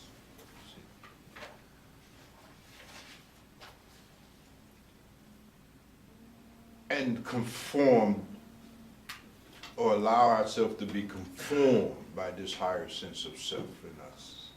You see?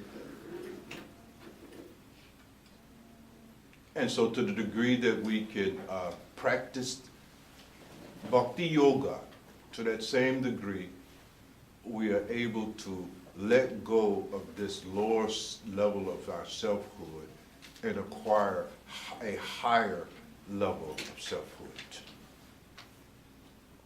And if practiced radically, that higher level of selfhood go on rising higher and higher and higher until it reaches its uppermost level, till it reaches the apex of selfhood, which is called God.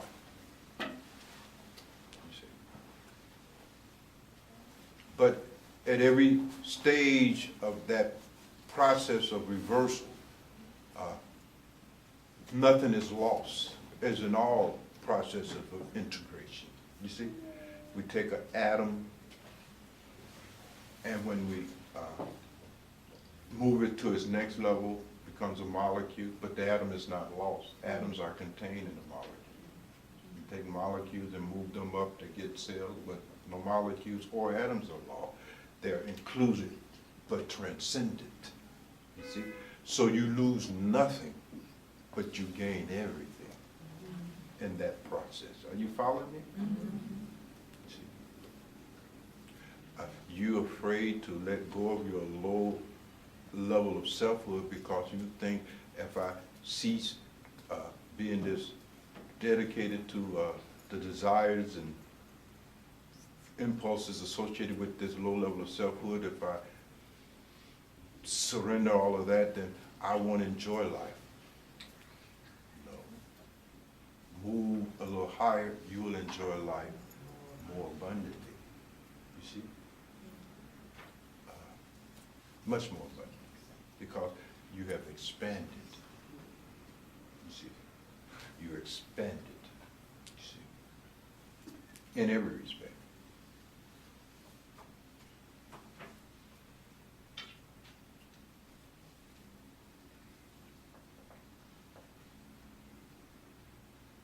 Jesus says somewhere, he who tries to save their lower level of selfhood shall lose themselves.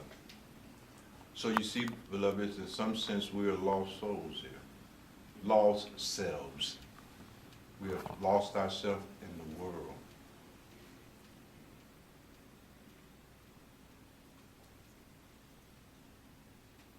And have become so attached, deluded, that we have no higher aim than remain in this lower self until the end of time, you see. We want that lower self of ours to go to heaven, to live happily ever after. And we're doing everything possible to affirm, maintain, and guarantee our existence, but only in the form of this lower self. But even this thing that I'm talking about now is so vast, it's so complex, it's so deep, it's hard to even imagine that you have a self higher than the self you are presently experiencing. You can't even believe that. You follow what I'm saying? You can't even believe it. You take all of this as being real, and the law is that whatever you take as being real, you cannot detach from. Think about it. That's why you're having such a hard time. You cannot let go of, detach from anything that you really believe is real. Cannot happen. Will not happen. You could try to force yourself, but that force is going to boomerang into a rebellion. The mind is not going to let go of any thing that it believes has real value.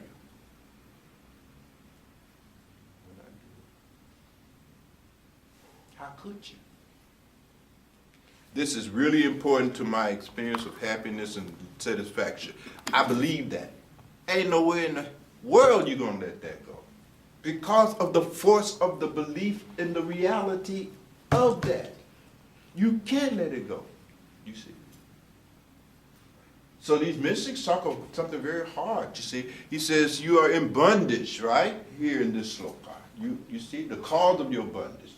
You've been bitten by the snake, right? You actually believe this stuff. You follow what I'm saying? And we really do. You really do believe. You really do believe it.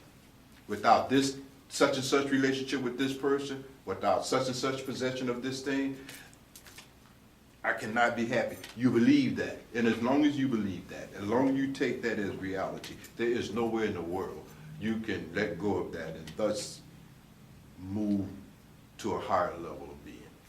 Cannot happen. Just will not happen. You see. So much of the effort of these great teachers is to loosen up our grip on that belief. You know, make all kinds of arguments to try to convince us that is not it. That's not the truth. What you believe in ain't true. You see? That's the Ba'adadristis. It ain't gonna make you happy. But as long as you believe that this gonna make me happy, you cannot let that go. It just cannot happen. You can try, you can want, but it's not gonna happen. It simply cannot happen. You see? That's the law of psychology. Can't be violated.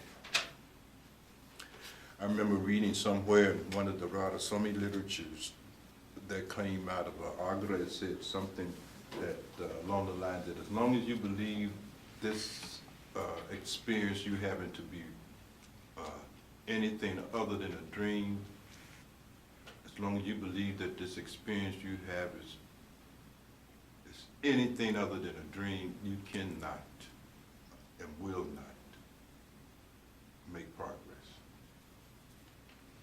The prerequisite is almost to look upon all this as Maya, made out of the same stuff that dreams are made out of. And if you can't make that transition, then you're not going to ever become free of the clutches of Maya. You see? And I said, oh, I hope that ain't true. Because I love me some Maya, right? But it is the case.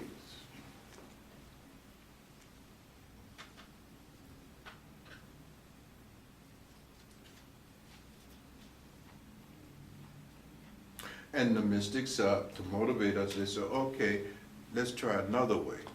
You know, they rather than argue with us, because they know they can't win no argument with us. No mystic, no guru anywhere has ever won an intellectual argument with a disciple. You can't defeat a disciple. You see, through an argument. Argument is meaningless. You follow me? So they decided we'll try a different approach. Let's go along with it. Okay, let's say that it is true that what you're doing is going to cause you happiness. Now let's consider that. Let's look into that. Let's explore that. You see, they don't fight against your belief. They simply cause us to begin to examine it. It's a different approach. Becomes Socratic, we call it, the Socratic approach.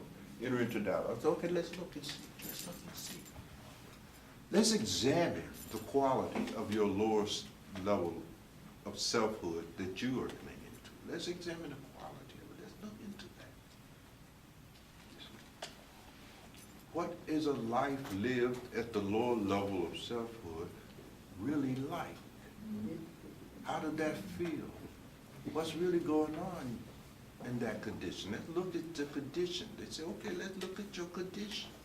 All right, no problem. Let's look at it.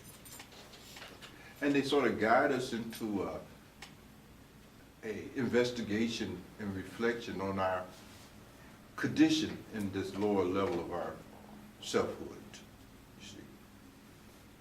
And we begin to examine it with their encouragement and blessings. And they say, okay, now the first thing, let's see. In order for your lower self to be able to feel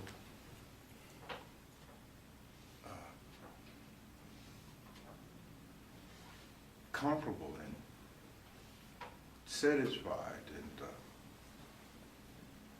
relatively good, what are the things you need? And so let's begin to see what is all the stuff you need in order to pull this off. You see? And then we begin to look and see, man, I need me some money, I need this, I need that. I mean, we run that list, about 200 items on it. Social, physical, psychological, political, financial. We got all of these categories of stuff that we need. You follow me? And then we begin to notice that while I was under the illusion that this lower level of selfhood that I'm in is something that I have that is independent of and don't need anything, my God, that's not true. You begin to find that, shit, you depended on a whole bunch of stuff that you must have to keep from killing yourself. And there's so much stuff you don't have time to rest, cause as soon as you get this, I gotta go get something else, cause you're on the run all the time, you gotta go get something. I got something to eat, okay, I gotta get me some money, cause I gotta eat tomorrow. Okay, I got me some money, now I gotta get me somebody to share this life with. I mean, you're just running all over the place, all over the place.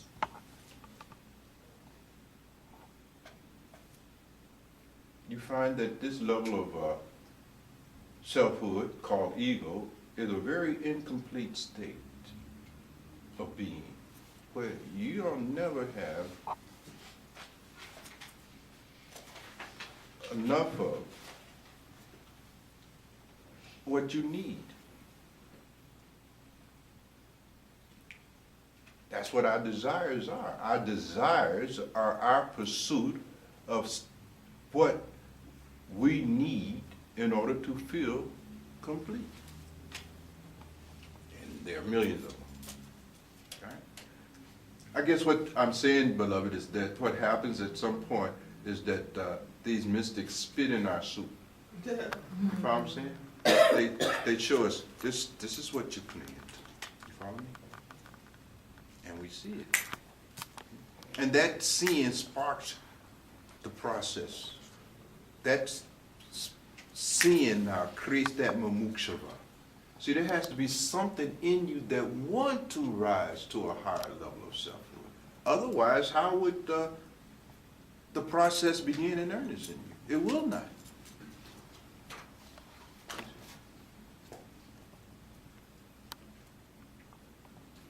So, this mumukshava, this virā, this love, is required. That's why on the path it said that you gotta love this thing. There's gotta be something in you that really see with your own eyes, not because somebody telling you, you see it. You know what I mean? You see it. And that has to serve as the basis for the impulse. For a higher experience of your potential selfhood. Now I can go on and on and on, so redirect me. Did this help you? Did this help your question a little bit? A little bit? Yeah, because I'm guessing that Because you keep this higher sense of self, and there's this thing that is there. I don't know how else to say it. There is something that is there that is beyond just, there's something that watches my thoughts. Yes. And that self is not anything you can experience outside yourself. No. See, when we talk about trying to know yourself, you can't know that, you can know the Lord self. And that's because it's external. This is the external self. You follow me? The rock bottom, the lowest. That can be known because it can be experienced like any other object. You follow me? The nature of the highest levels of self is such that they cannot be bifurcated. They cannot be split and fragmented off and made into an object. No, Period. They're indivisible. You It see, already is. it is already the case, and it's not an object. It cannot be an object. The higher self, by definition, is not an object. You follow what I'm saying? That's why the sutra said, you're not anything you can see. Whether grossly, psychologically, you're none of that. You are that which cannot be seen. Are you with me? You can't see the seer. You cannot hear the hearer. You follow me? Because they cannot be objectified. In order for a thing to be objectified, you must be able to split it. You follow me? The self is the true individual in the sense that it is indivisible. It cannot be split into a subject object. Now we go deep, you see. Now you have to go deep here. Authentic indivisibility means that a thing cannot be split into a subject object. The self is indivisible. It cannot be split. Therefore, it cannot be objectified. And because it cannot be objectified, it cannot be experienced via the five senses. Are you following me? Mm-hmm. It cannot be seen, touched, tasted, smelt, or felt. Ultimately, it cannot even be thought about. It can only be what it is. And that's what it says. Someone asked its higher self, what are you? I am what I am. That's it. I am that I am. That's it. Nothing else can be said. The Hindus would say Aham Brahmasmi. Manukasa. That's it. Because it cannot be split into a subject-object dualism. Are you with me? Now this is very deep, but it's very important to understand, you see, that is the nature of self. That it is indivisible, you see.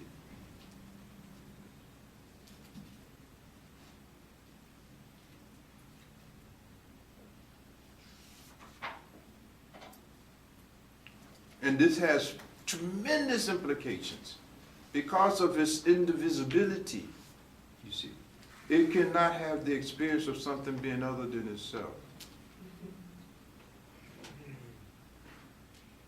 It has experience, but it cannot have the experience of anything being other than itself. It cannot have the experience of objects that exist independent of being itself. It has no experience of objectivity. It has only the experience of oneness. So this is what is recovered as we progress into higher and higher levels of our selfhood. The experience of objectivity and differences go on diminishing. That's how you know that you've come into a little higher level of the experience of your inherent divinity and selfhood is that the experience of differences between you and others begin to diminish more and more. And as you approximate that higher level, they diminish altogether. And there is no others. There's not even the experience of others. Because absolute indivisibility has been recovered. Are you all have any clue what I'm talking about here?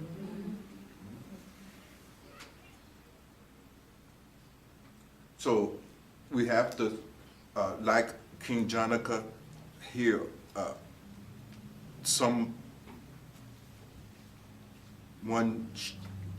speak to us our possibilities over and over, constantly remind us, you are not this body, you are not these castes, you're not these roles, you're not anything you can see, you're not anything you can feel, you're not anything you can touch or hear. You are beyond all of that, you see. You are the witness of that, Vivasaksi, you see. None of this has anything to do with you. You're not bound, you're not doing, you're not reaping. I mean, constantly, you see, until they cut through this advidya, this ignorance in us, you see, and a glimmer of light comes into our darkness, and we begin to see that, whoa, you see, more is possible for me. I could have more being, you follow me? And that begins to create an urge in you see, a spark of mumukshava, you see, gives you a higher aim of your existence. Because what is the aim of your existence? What is the aim of of life for those of us who live at the lower level of selfhood? What is the aim of life? Have you ever thought about it? What is the aim of your life? Yes, beloved. I've thought about it. Well, the aim of the one that lives at the lower self is to reach that second part, the higher self. Because it couldn't be any other aim. Well, Unless that's lower. an enlightened lower That's self. like lower. But Animal what nature. about the unenlightened lower self? Because that's the majority, isn't it? Right? I'm talking about for the ones, I'm using lower self in the sense of someone who has not heard anything like this. Or even those who have heard it but don't believe. Right? What could be the aim of the life lived entirely at the lower level of self? What does that look like? Satsita seems to have some insight. Huh? Looks like I'll take a bow.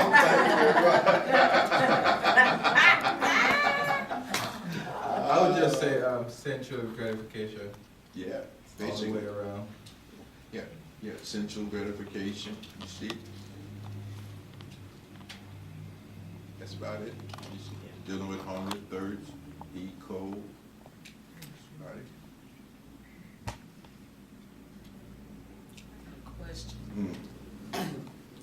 Justin, trying to think about what you have up here with the Atman at the top and the body at the bottom. And now Atman, the experience of Atman is unity.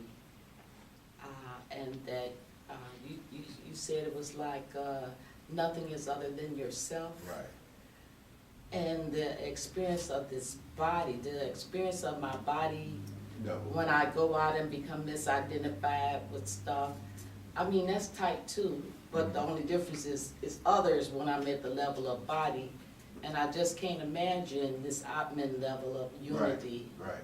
That's why I've said that it's incomprehensible. Or let's put it like this: unless you have the kind of genius and intelligence, or whatever you want to call it, that enables people like Janaka or great scientists to understand, the nebulas that are even beyond the reach of telescopes and calculate the density of those objects. I mean, unless we have this kind of grace, right? Unless we're a superhuman being, can't understand it. You see, in the literature it says, wondrous is this Dhamma, and wondrous is the Dhamma giver, and wondrous is the one who can understand it. All is wonder. And it's so, you see. Because you have to be a genius. I mean, this is something, so you need not be apologetic. It's like nobody expects you to be able to step into a laboratory where they are doing research and looking for a bosom and how to split it. Nobody expects you to be able to set up the experimental equipment to split or to find a bosom atom, because they know you don't know nothing about this stuff. Nobody, you could not understand it, even in your best effort. You follow me? You don't have that kind of, you can't think like that. See, we are victims of ordinary thinking. We think in an ordinary way. And that has a lot to do with what keeps us locked into this lower level of selfhood. It's the way you think. The way you think limits your experience of selfhood. Ordinary thinking, you see. And the purpose of studying and hearing teachings is to somehow at least change our thinking in such a way that more become possible, because our thinking is very materialistic. Right? It's only real if I can what? See, touch, taste, smell, feel. If I can't see, touch, taste, and feel something, it ain't real. Well, a lot of the Dhamma, you can't see, touch, taste. So for you, you don't take the Dhamma serious. You don't even take the Dhamma as being real. That ain't real. Right. It cannot be real for you because you are locked into the materialistic level of thinking, whereby you cannot believe or feel or accept anything as being real that you cannot see, touch, taste, smell, or feel. You are confined to whatever little knowledge that can be had via that situation, which is to have no knowledge at all, because upon further investigation, you discovered that your eyes, your ears, and so forth and so on, are constantly feeding you misinformation about the nature of reality that is surrounding you already. You see, your eyes look up and say, the sun is rising. Sun is not rising. Sun don't rise. But your eyes, you look and say, oh, it's a rose. Well, you missed the truth about that, because your eyes and the seeing you do through them cannot see the truth. The astronomical truth that is going on in the heaven. Your eyes can't even see that. Right? You see a horizon, and you think you can sail to the horizon and get out your boat and walk on it. Because your eyes create the illusion that there's land there on the horizon. You'll never reach the horizon, because it does not exist the way you are seeing it at all. It's an optical illusion. You see the reflection of the sun on the grains in the desert, and the grains reflects the blueness of whatever it is you see, and it looks like water. And so you run and jump into the mirage thinking you can swim. You can't swim in a mirage, and you can't quench your thirst in a mirage. But this is what your physical senses will give you. That's the report. That's all they can do. They can't give you any experience of the truth and reality. Now you know that. You know that you can't see what's really going on. You can't see with the physical eye things the way they are. So what makes you think you can see this person the way they are? You think that because you look at Bilal or me or this person that you seeing in any way more accurately than you look and see blue in the sky where there's no blue. That ain't happening. But you are locked into a kind of sensual, materialistic way of thinking based on sense perceptions, which are all incapable of giving you any real knowledge. Feel it?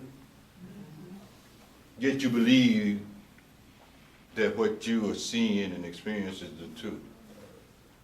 You follow me? This materialistic level of thinking and the kind of experience that it gives us constantly keep us pursuing things under the belief that it will give us happiness when you have a billion times done that thing and have seen that the happiness you get is never enough, nor does it last very long. Yet you keep believing, if you keep doing it, that it will be otherwise. This is a fool.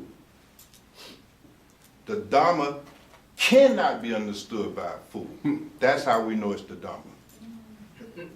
That's proof it's the Dhamma. Because you do not understand it. Because you do not believe it. That's the proof. Buddha said a fool will laugh at the Dhamma if he hears it. that ain't true. You kidding. That's how the fool will always respond. Are you following me? And the mystics say, for such a one, there is Shorasi.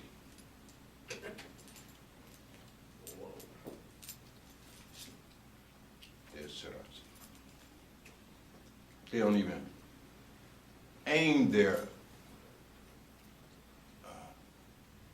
savor at such people. That's why they secret it in ancient times. To go hide somewhere in a forest, you know what I mean? Full of wild animals, or climb to the top of the mountains. Because this will discourage those kind of people. They won't even come because these people are a waste of time and energy and attention. You know what I mean? Don't want to be wasting time, energy, and attention on that, you know? So they make it hard for those kind of people to even make contact with them. And it's easy to scare them because they're full of superstition, easily afraid of anything. You follow me? All you got to say is death, and they'll run like hell. You know, so they'll set up in a cemetery somewhere. Protection, you follow me? And then even those who make it through are very often drunk with their own fantasies, illusion, enthusiasm, so much so, you follow me, that they build castles in the eyes and in the skies and so forth and so on. And after a few years or many years, depending on how hard they have been practicing out of their fantasy, they hit a spot and they're gone. Many are called. Few chosen to really give the deepest teachings to. Very few are chosen to give the Dhamma to. Very few. You follow? And so all of these mystics, you know, they always have that little secret group, if any group. Sometimes it's only one or two. Out of 1,000, maybe one or two. They'll speak the Ashtavakra Gita to them. You follow me? Or teach the Yoga Sutras. Sometimes they're made to wait 12 years just to make sure that they've gone through the process. Then you teach them. Sweep the damn streets or something. Or work in the garden. Give them 12 years. You know what I mean? By that time you would have sobered up. Then we can get down to that. This, what we're trying to do, beloved, is immense. So I think we should do at least one sloka here. We're not making much progress here, but we didn't come here to run through this stuff, right? But Vavikara, you had mentioned number 11, right? If one thinks of oneself as free, one is free. And if one thinks of oneself as bound, one is bound. Here, this saying is true. Thinking makes it so. He was saying that here at this level, where I'm coming from, this is so, but it's not always so. See, this is the first thing you have to understand. It is not always so. That's why he emphasized, but here, it is so. Meaning that where I'm speaking to you from, it is so, but not other places. It's certainly not true for the lower level of selfhood, you see, at all.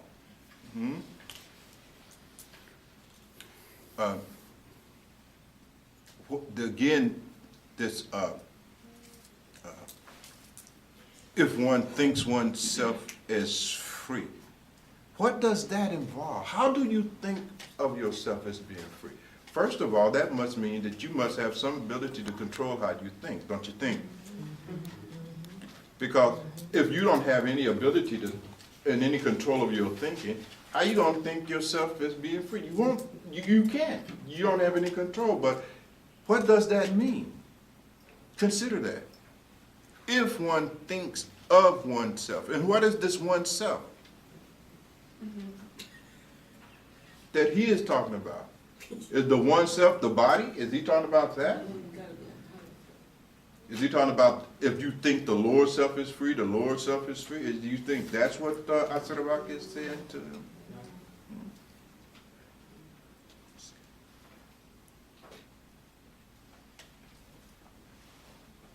Mukta benamni, muktu, hai, badu, bada. This is bondage, bound. There's a story that they use in Vedanta. I told one story. I guess I better even up the odds here so that I don't be accused of favoritism.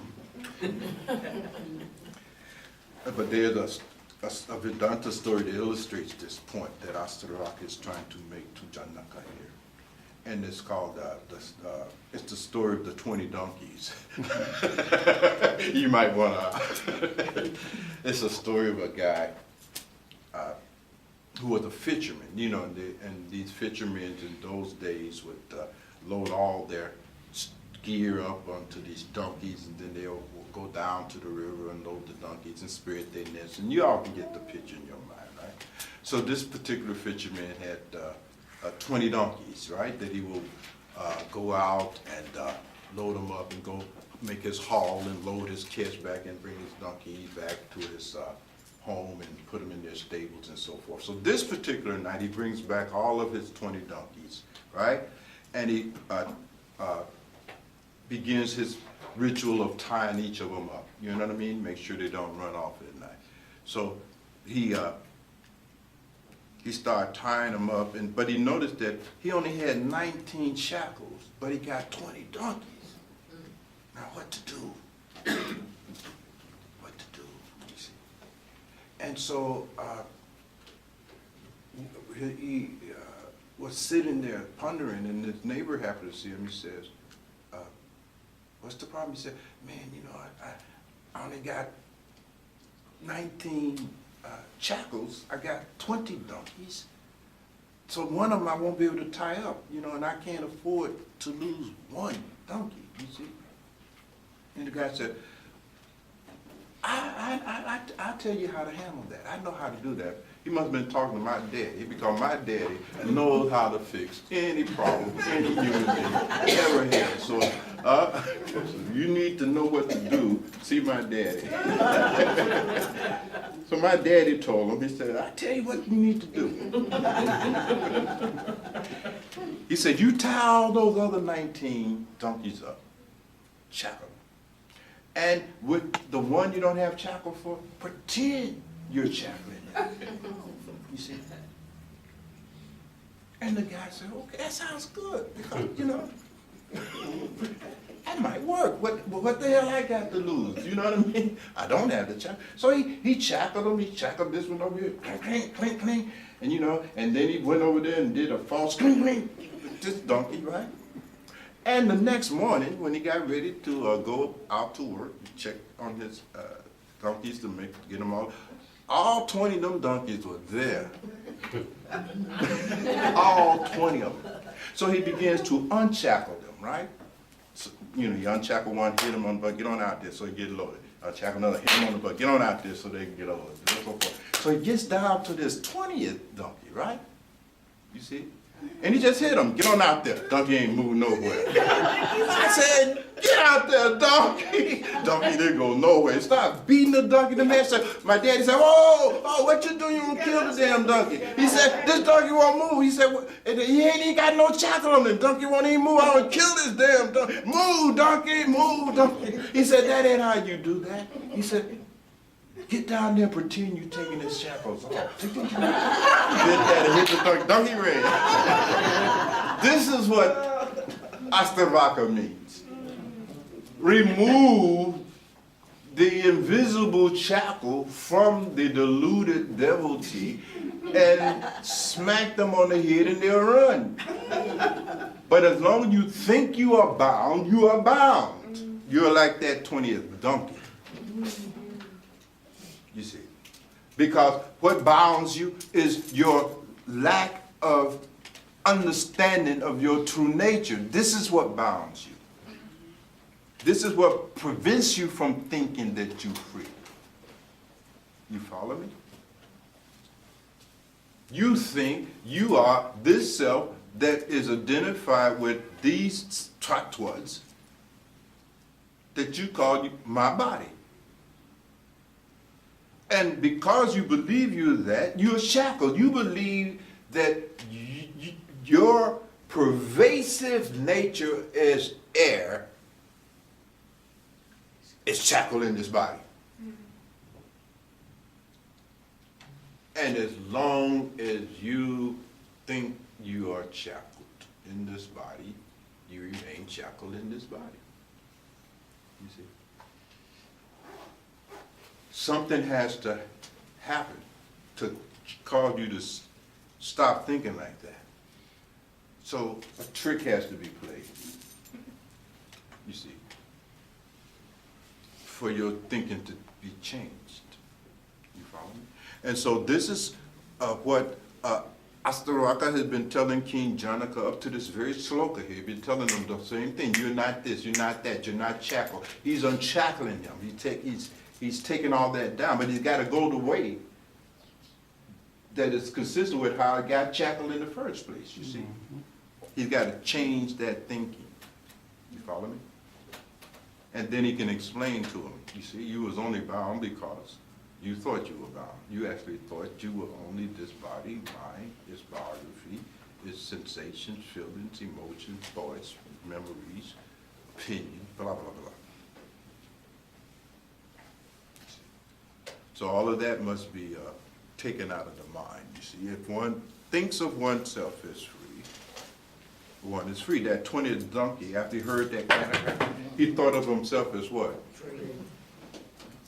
Even though he was free what? And you are already Atman. Atman is not something you become at the end of a process called sadhana study or anything else. Atma is not a becoming. It is a being that is already the case. You are already Atman. You are already Sakshi. You are already all that you can be. You are already that. You follow me?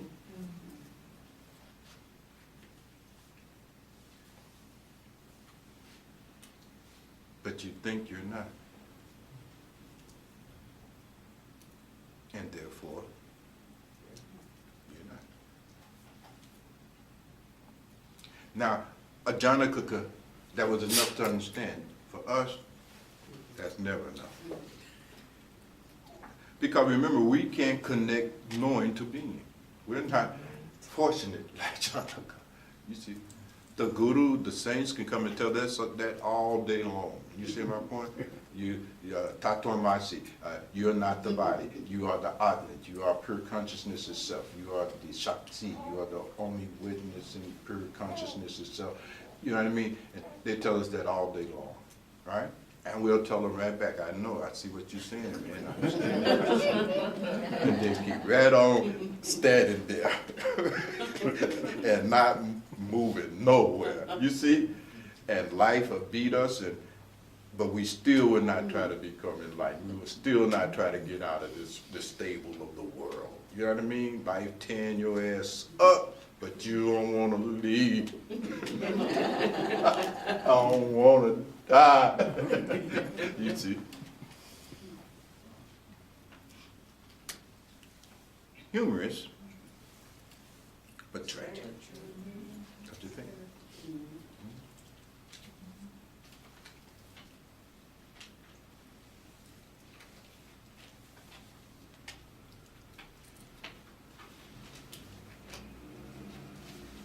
Go, Ronnie Kumar, let's take 12. Let's do a little one. Your real nature is as the perfect one, free and actionless consciousness, the all-pervading witness, unattached to anything, desireless and at peace.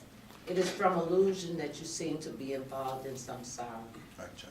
You see, and that's exactly what we get to look at here, right? Your real nature, not false nature, that you are experiencing by virtue of your being trapped in this lower level of selfhood. You see, your real nature is as the one perfect, free, actionless consciousness, all-pervading witness. You see, that's like that all-pervading space. In the Samkhya philosophy, the Purusha, the principle of consciousness that gets identified with limited objects that are confined to time and space and made of the five tattva. The nature of Purusha is all pervasive, you see, all pervasive like space. So you find this analogy very often in these kinds of teachings that make up Vedanta and many others as well, you see. All pervasive, everywhere, omnipresent everywhere. And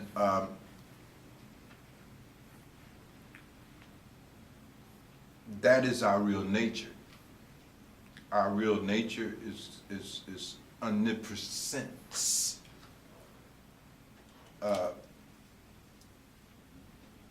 The experience of being an individual is pure illusion,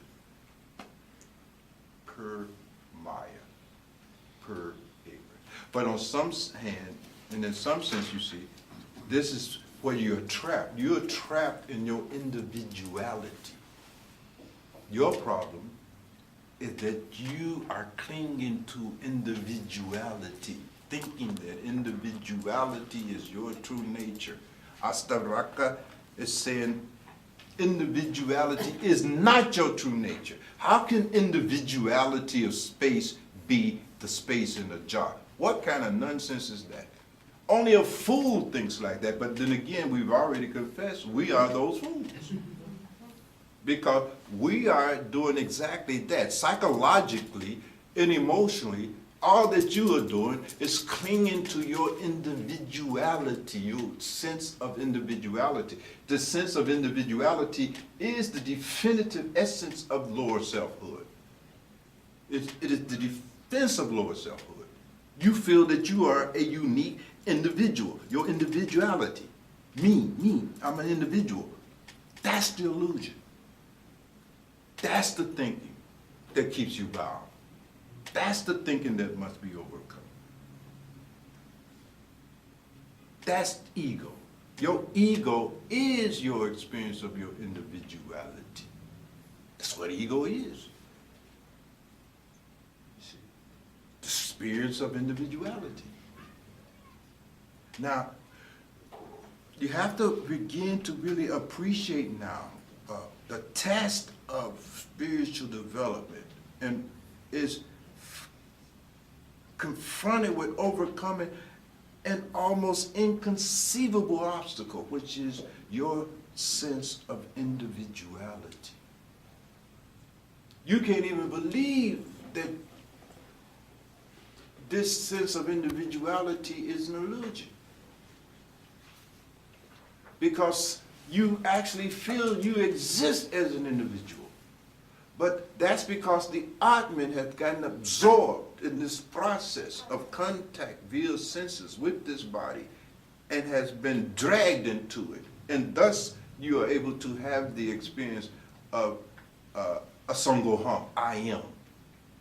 But that experience that I am that you're having, it is not because of the body at all. You follow me? It's an experience that can be had beyond the body. The experience of I am exists prior to individualization and absorption and entrapment in this body. Are you all following me in any sense here? Now, see, this is my real question. I couldn't formulate it before. Mm-hmm. Because this right here Mm-hmm. and this right here, this is strong right here. Very strong. This is a feeling. It's a force. And I can't break myself from It's this. a knot. We call it a grunty, in fact. That's the first grunty, the knot of ego. The knot of, and this is strong, but to get here, I mean, is the body a corruption of the knowing? Is feeling a corruption of knowing? That's what I want to know. It's an absence of knowing. It's an absence of knowing. But the best word to use is knot. It's a knot. It's called grunty, you see. And there are 3 grunties. And we'll talk about that next time. But because one grunty will take the rest of the day really to do justice to it. And I promise you that we're not going to shortchange. The grunty means knot. The first knot is this asmita, the ego, you see. There's avidya, ignorance, Yeah. that turns into asmita, which is called ego, right? That turns into raga and devesas, and then ultimately into the fear of death and etc. What I'm talking about is the knot that is the ego. You have to understand that the force that compelling you to feel that you are only this individual, that you are in fact an individual. That feeling is held in place by a force that is stronger than a nuclear force in an atom that is whose gravitational pull is so powerful electrons can't escape its orbits. You're dealing with a force that is confining you, holding you into this feeling of individuality, you see, that is holding planets up in the heavens here. You're dealing with a force. You follow me? You're dealing with a force. And that has to be split, like an atom has to be split. That ego has to really be split, metaphorically speaking. Yeah. So that sense of self, like the energy that is releasing an atomic explosion, you know what happens when you release that energy that is confined in the atom in an atom, right? When you split it, tremendous energy comes and expands. When that ego is busted, your sense of selfhood expands the whole width of the universe and all known existence. It becomes omnipresent. We can't do that ourselves. No. Right. But you Because can it's so want to. strong. You can It's want so to. strong. Yeah, you can't do It's it. strong. You can't do it. Your job I'm is to being push that compelled. rock. Push the rock. Oh, good. That's right. Because it's so strong. Right. Your job push the rock. He who put it there will remove it. You see. This can't happen without grace. Yes. That's always has to be understood. You see. What is ever moving you in this direction, that too is grace. Grace is already operating. Otherwise, you wouldn't even be thinking like this. You wouldn't have the thoughts. It would not be your aim. None of this would be going. This is grace operating. Grace is moving. Grace has got you interested. Grace said, I need to show up and hear this. You know, that's grace. You see? You see? But you get the idea now? Yeah, that was the real question. I couldn't find it. It's the question we all got, and that's what has to be understood. That's why I wanted you to appreciate the fact that this force that is contracting you, this centrifugal force that has contracted you into an ego, that's a force. That's a real force in the universe, in the cosmos. This body, mind of yours is in the cosmos that is governed by these forces.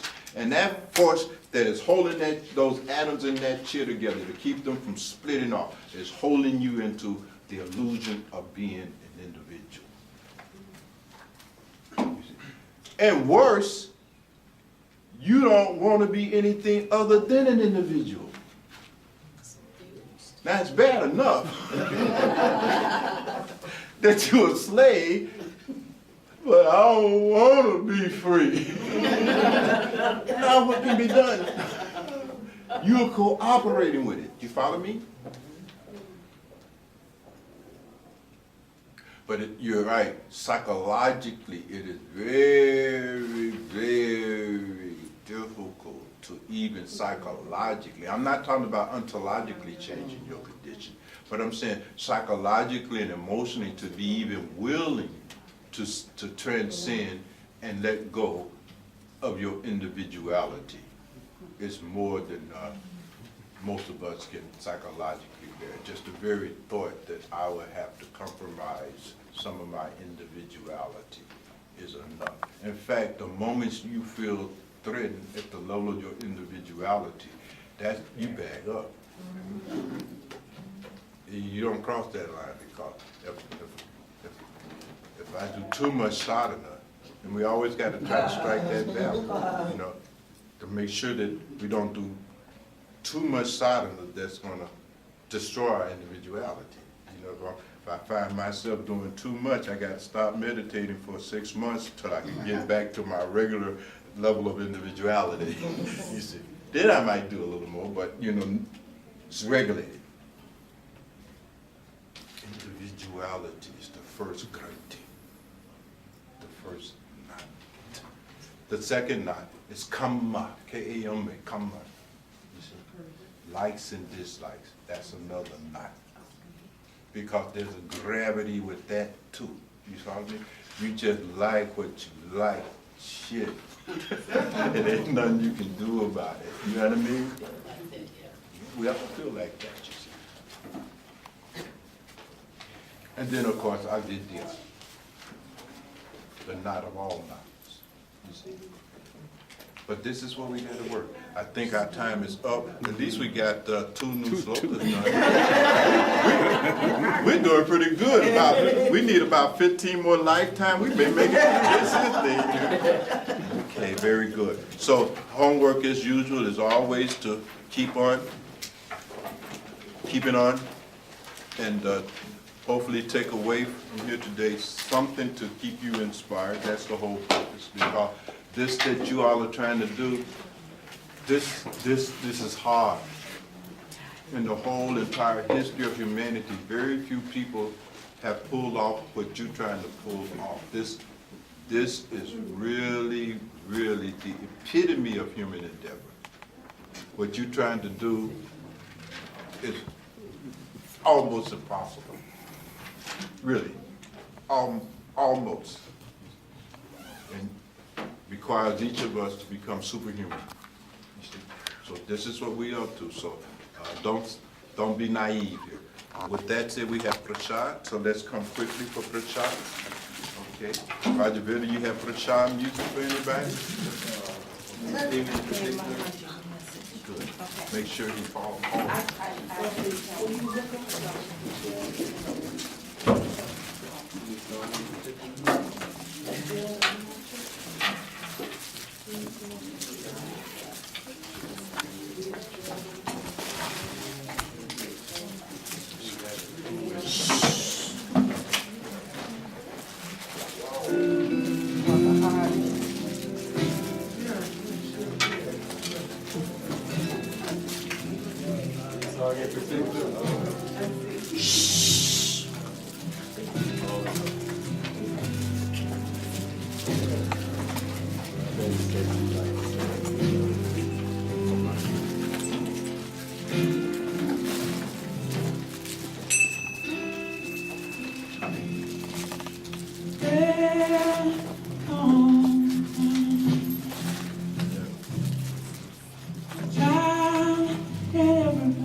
If it's different.